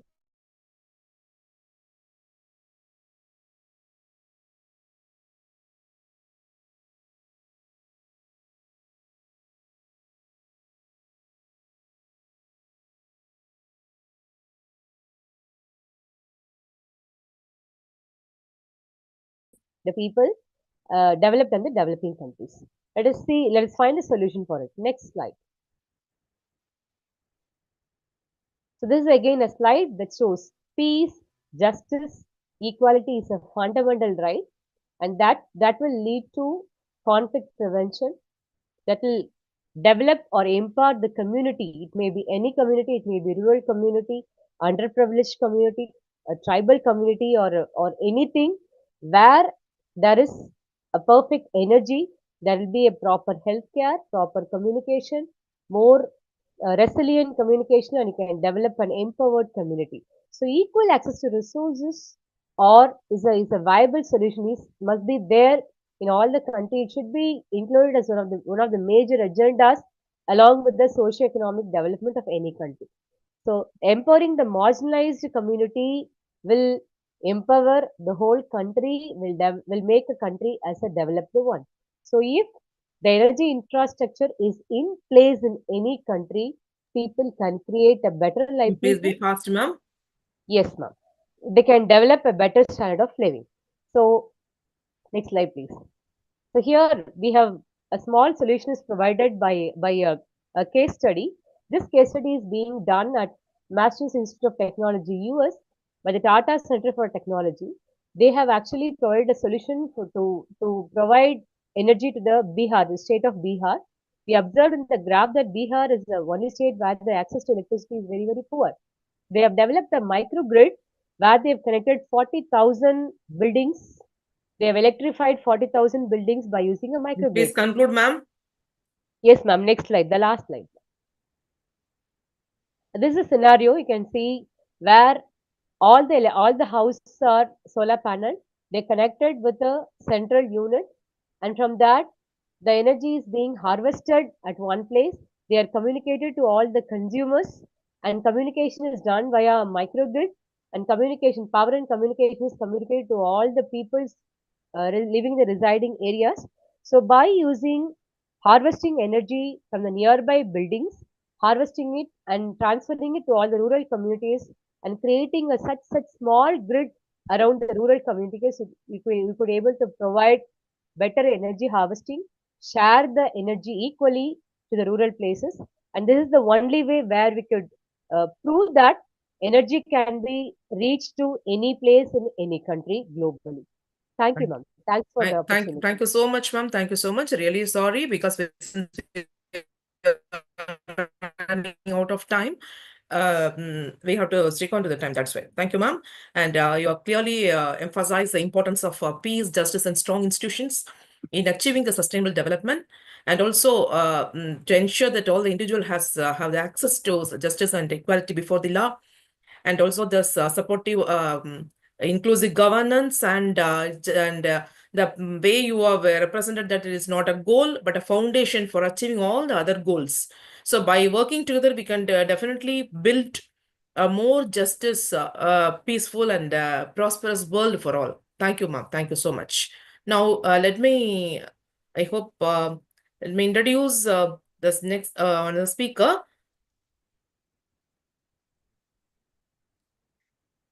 Aditi.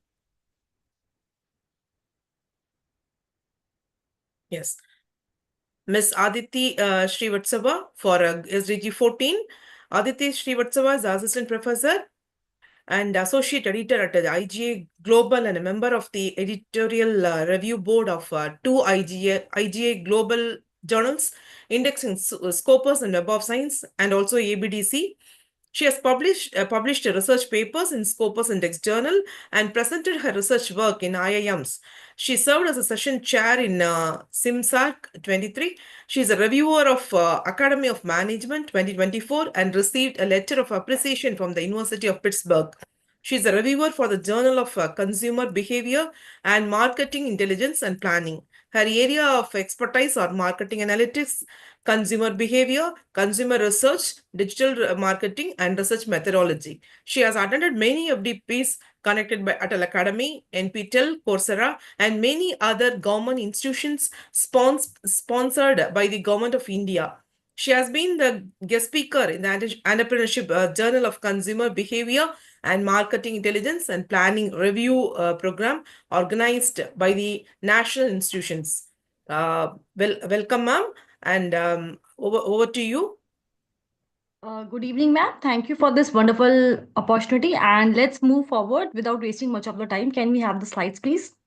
So the topic is life below water. The Sustainability Development Goals 14 focuses on the life below water. So as we have seen that oceans face significant challenges from eutrophication, worsening acidification, declining fish stocks, rising temperatures and widespread population pollution. And these factors actually destroy habitats, diminish biodiversity and threaten coastal communities and the health of marine ecosystems. So there is a concern over decades for preserving these life below water. Efforts have been made, but still they remain uneven.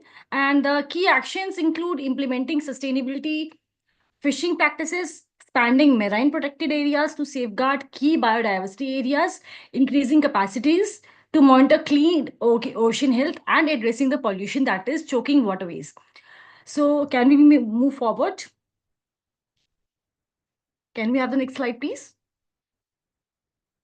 So, as per the report one, the overfishing, pollution, and the climate change and poor management drive continued declines in fish stocks. As we can see that the sustainability of global fishery resources declined from 90% in 1974 to 64.6% in 2019. And further, there is a decline.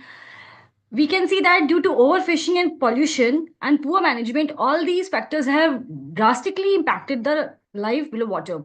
And it comprises around 76.9% of global marine fish landings in 2021.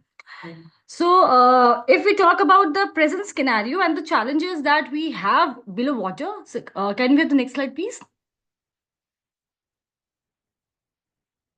Can we have the next slide, please, ma'am?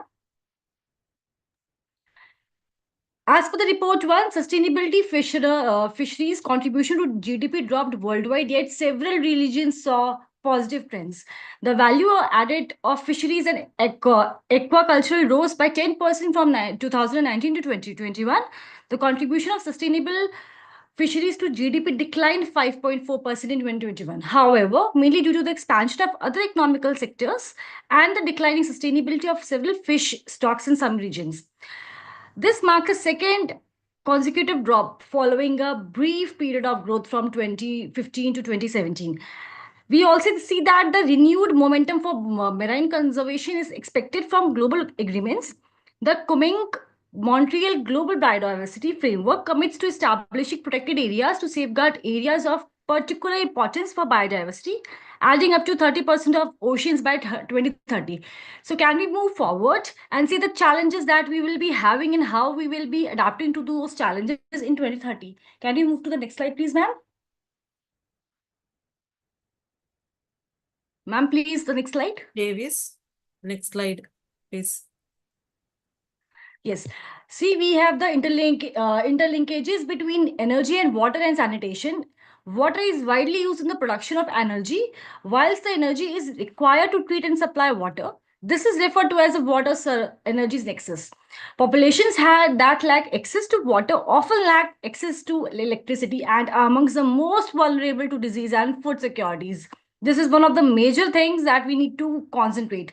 Economy and population growth and the rise in the consumer wealth have prompted producers to focus on capacities additions at the expense of environmental degradation, thus impeding the progress of other SDGs, affecting health, expediting climate change, and widening inequality amongst children, women, and marginalized populations.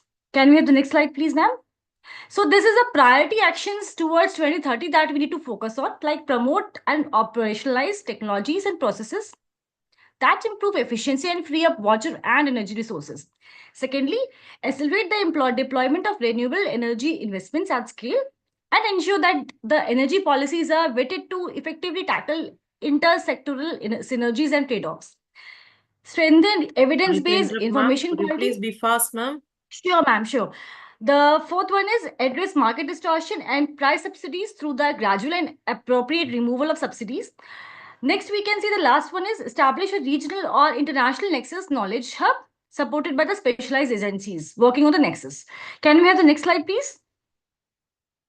This is the the SDG 6 and 7 are strongly interrelated, and it also impacts other SDGs as we can see in the slide. Can we have the next slide, please, ma'am? I think there's some translation issue in this slide. Can we move to the previous slide? Yes. So if we see here that it is envisaged a world of access to affordable, reliable, and sustainable energy. The interlinkages between SDG 6 and 7 and 2 cannot be ignored, and synergies across SDGs are needed to meet these goals. So we can see that yes, the SDGs are continuously working to improve the life below water and to have the other help the life below water to sustain longer in the 2030 goals. So thank you so much, ma'am. Yeah, thank you. Thank you so much, ma'am. Thank you for well presented about this sustainable goal 14, life below water. So the way you are expressed about this overfishing and pollution, climate change has continuously declined the life below this water, and also the your brief about this sustainable fisheries contribution to GDP also dropped worldwide, and you clearly well interlinked between the SDG 6 and 7 with the other SDGs also. And now, yeah, the way you are expressing about the challenges for creating synergies, that is population growth and competition for the water and energy, conflict, instability have negatively impacted the energy securities and water availability. And finally, the addressing you are addressing the challenges, that is promote and opportunities, technologies, and processes that improve the efficiency and free up the water for energy production and energy for water production for the life below water. So very wonderfully explained, ma'am. Thank you so much. Now let me call upon the next speaker.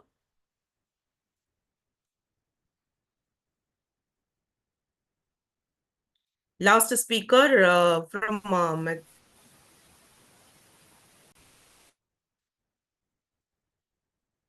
1 minute.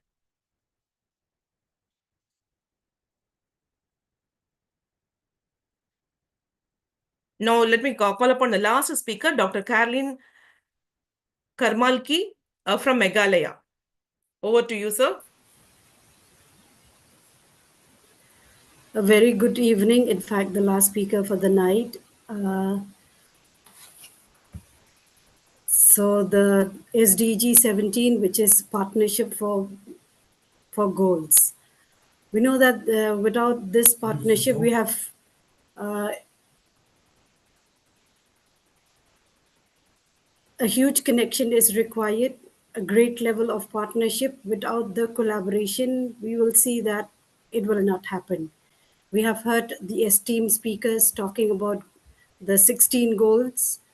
So why do we say that partnership is important? We see the government, the other stakeholders, they have put a lot of effort in this the 16 SDGs. So the partnership is the key now, because the reason is because we see that there is a huge annual investment gap, and to achieve this, all the SDGs, we need investment from all sectors, be it the private, be it the public, and we have not seen that there is a flow in this, because the reports clearly indicate that there is extremely low in acquiring the SDG.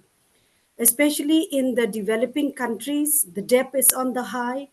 We see that the world population, although COVID-19 has in one way or the other impacted, but in a good way, we see the online factor is improving.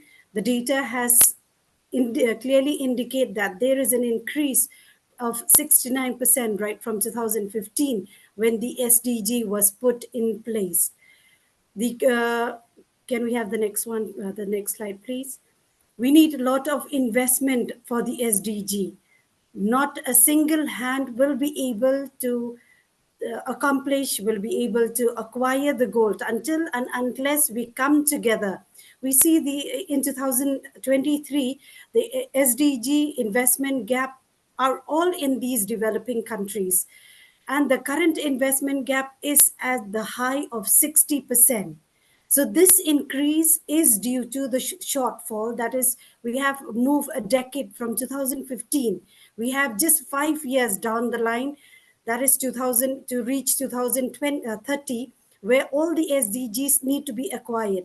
But then we are not seeing this. Reason is because of multiple global challenges, not a single challenge, but a multiple global challenges, which include, we have seen in 19, the pandemic, we have seen there is food, fuel, and financing crisis. So global foreign direct investment is the key of the hour. We need this flow so that there will be an increase, because we are seeing a decrease from 2022.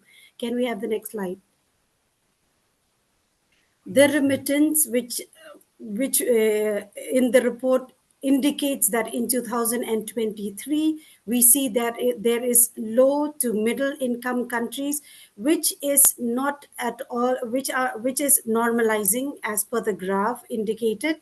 The United States remain the largest source of remittance in the world, which is being followed by Saudi Arabia and also by the Switzerland. Also, the ODA from the Development Assistance Committee, again, we see there is a rise of 47%, the graph clearly indicated. But then when we look at the direct investment, there is a peak in 2021, it drops back in 2023. Next, please. Next slide, please. Ma'am, please be fast, ma'am. Next slide. Let us see at this SDG progress of goal 17. We will look at the regression or the stagnation. We see that in transfer of technologies, there is a marginal progress, and the export of developing countries, as well as tax and other revenue collection, is stagnant. Next, please. The key challenges: insufficient financial organizational resources. There is a competing or an underlying goals for this scarce resources. The institutions, which also includes the government and all the implementing agencies, they need to disincentivize and not working in silos anymore, because funding also becomes siloed. When we work parallel, when we work individually, we will not have a proper destination. We will not be meeting at any end. So we need to come together. So this lack of consistency and comprehensive interministerial engagement at all levels, be it at the regional, be it at the national, or also at the subnational levels, is the key for this. To address all these challenges, we need greater investment. Without funding, without investment, nothing will move. We need to integrate this partnership.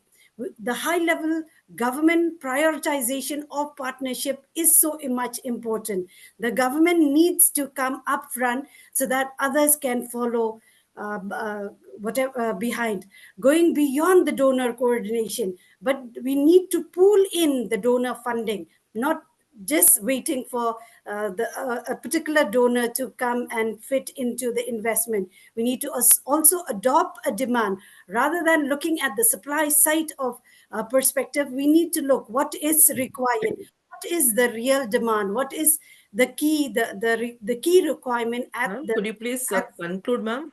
Right, and we can go to the next.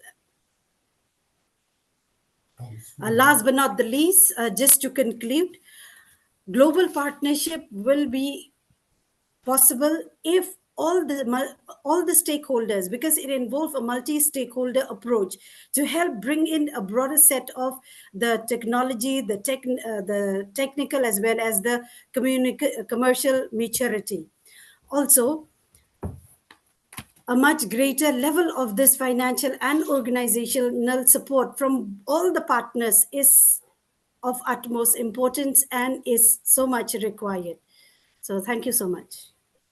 Thank you.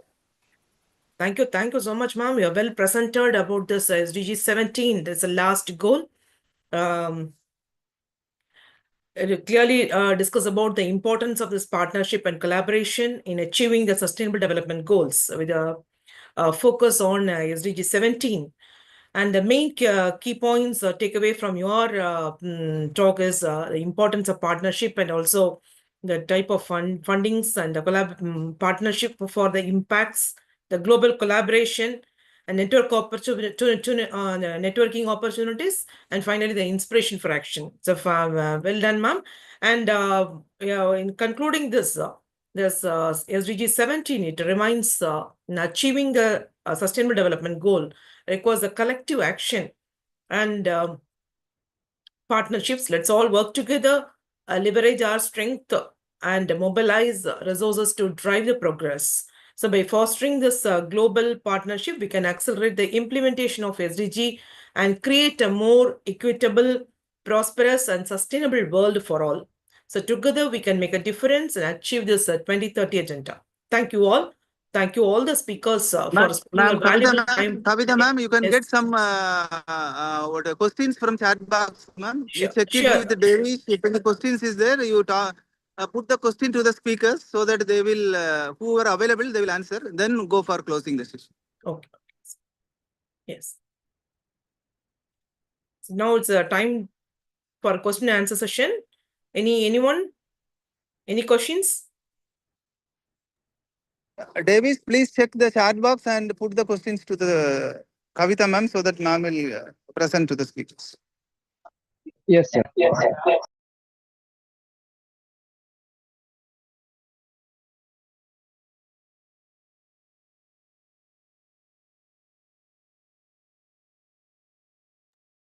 Davis, any question?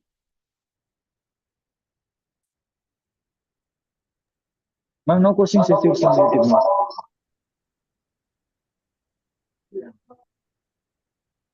Is it audible, ma'am? No question, ma'am. Ma'am, we have not received any questions from YouTube. Okay. Okay, sir.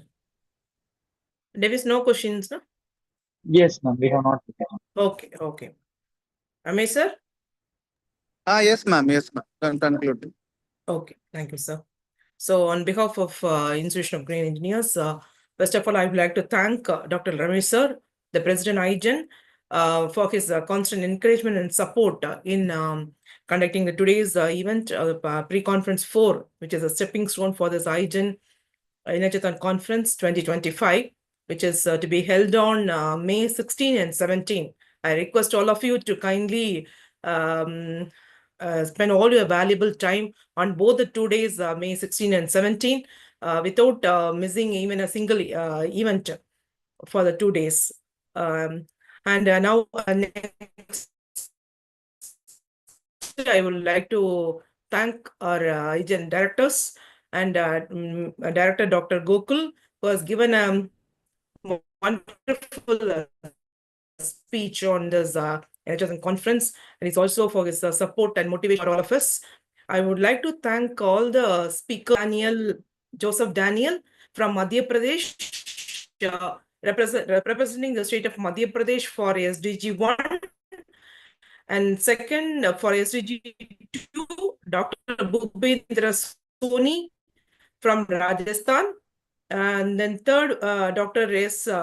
Sirjani, representing Punjab for goal SDG goal 4, and Dr. Umesh from Kerala for SDG 5, Dr. Vidya Mohan from Gujarat representing SDG 6, Dr. Janat Biwi representing Tamil Nadu on the topic of SDG 7, Dr. Vinodini from Telangana for the SDG 8, Professor Sudnesh from Maharashtra for SDG 9, Dr. Sudarshan from Andhra Pradesh for SDG 10, Dr. Pratipta from West Bengal for SDG 11, Dr. Kirti Jain from Noida for SDG 12, Dr. Kali Charan from Odisha for SDG 13, Dr. Aditi from Uttar Pradesh for SDG 14, Dr. Tebi Joseph from Nagaland for SDG 15, Dr. Santana Lakshmi from Pondicherry for SDG 16, Dr. Caroline from Meghalaya for SDG 17. So just all the presentations are very well appreciated and highly informative. Thank you so much, all the speakers of today. You have spent a valuable time with us and sharing your knowledge and ideas regarding all this.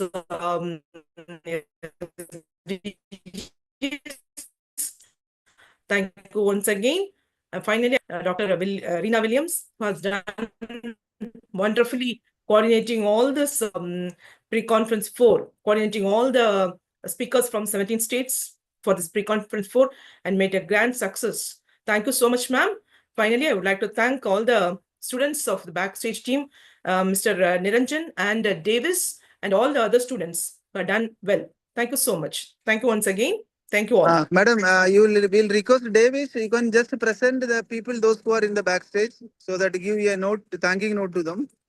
Vasanthi ma'am, are you there, ma'am? Yes, sir, I'm there. Okay, ma'am. Yeah, you will also give some concluding note, ma'am.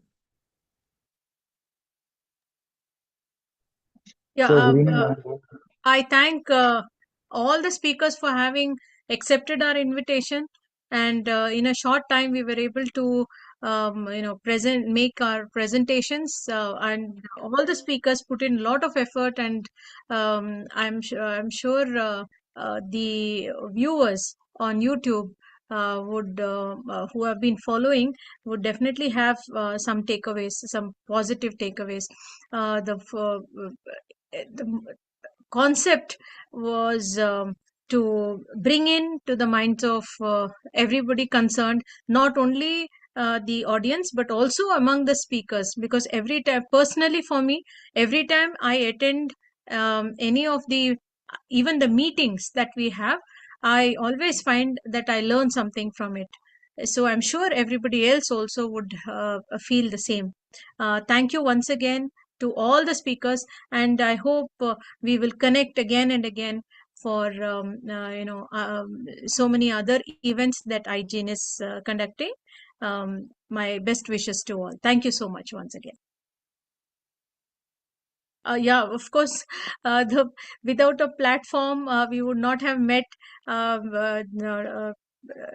Dr. Ramesh has always been, when you speak to him, he's always, very cool and very motivating. And that, I think, is something that is taking us forward. Thank you so much, Ramesh sir, for providing the platform, not only to me, but to everybody, to so many people across. Every time there are newer and newer people joining in, and the service that you are doing, selfless service, is really something which is commendable. Thank you so much, sir.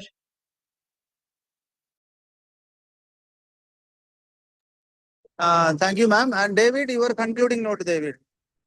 David. Yes, sir. Yes, sir. So good evening, honorable present here. So this is Igen David representing Igen Institute as a students coordinator presenting here. So I take a moment to thank our Lord President, Professor Dr. Elder Mason, for giving us this vital opportunity to organize such a wonderful event in this beautiful occasion.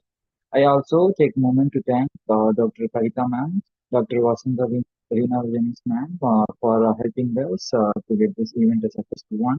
I take a moment to thank our beloved UT moderator for the session, Mr. Bonet from St. Joseph Institute of Technology, Ajin Niranjan, our honorable host for this event, Tisar, honorable host for this event, and our beautiful session monitor of Zoom, Ajin Saitini, and each and everyone, and most especially the speakers for addressing this scenario and making it more beautiful.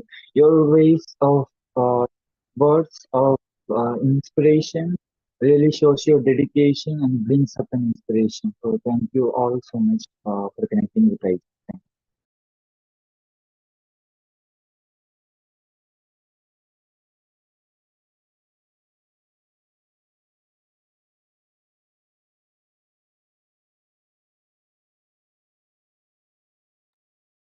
Over to Kaitam.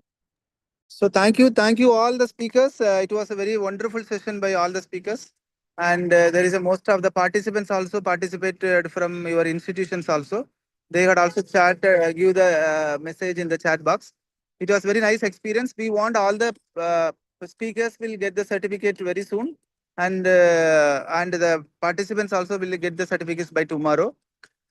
We want all the speakers to be part of Igen Energathon as a organizer also. We invite you all to be part of us. If you want to interested to be part of with us like an organizer, you can contact Vasanthi ma'am or Kavita ma'am. We can take you as the organizer. So with that, we are signing off, and our next pre-conference is on 7th Wednesday. That is pre-conference by the Partners Institute. We are having 12 speakers are going to come, and that speakers are going to talk about the research, the core research, what happened in energy in 2024-2025. So thank you all. Thank you so much. All the team and the Vasanthi ma'am, a big thanking to madam, because madam play a very big role in connecting all the members, and in aligned to that, madam is doing another connecting role in the same concept. We are having the program in the main conference, that is 17 states, 17 IIT professors are going to come. IIT, NIT professors are going to come. So that is what madam is now working on. And thank you so much, ma'am, for your initiative, and your college also students participated. And very happy. Thank you, ma'am, and very happy note to Kavita, ma'am. Always, madam is with us for last 5 years. And not only the 5 years, madam contribution is very big with Igen as a volunteer, as a head of the Igen Young Green Innovators Army. And not only that, madam is coordinating well for this program, and madam is initiating a vice chancellor session, high level panel meet, and around 5 vice chancellor presently accepted invitation, and 4 past vice chancellor accepted our invitation to be part of the speaker at our main Energathon. Thank you all. Thank you so much.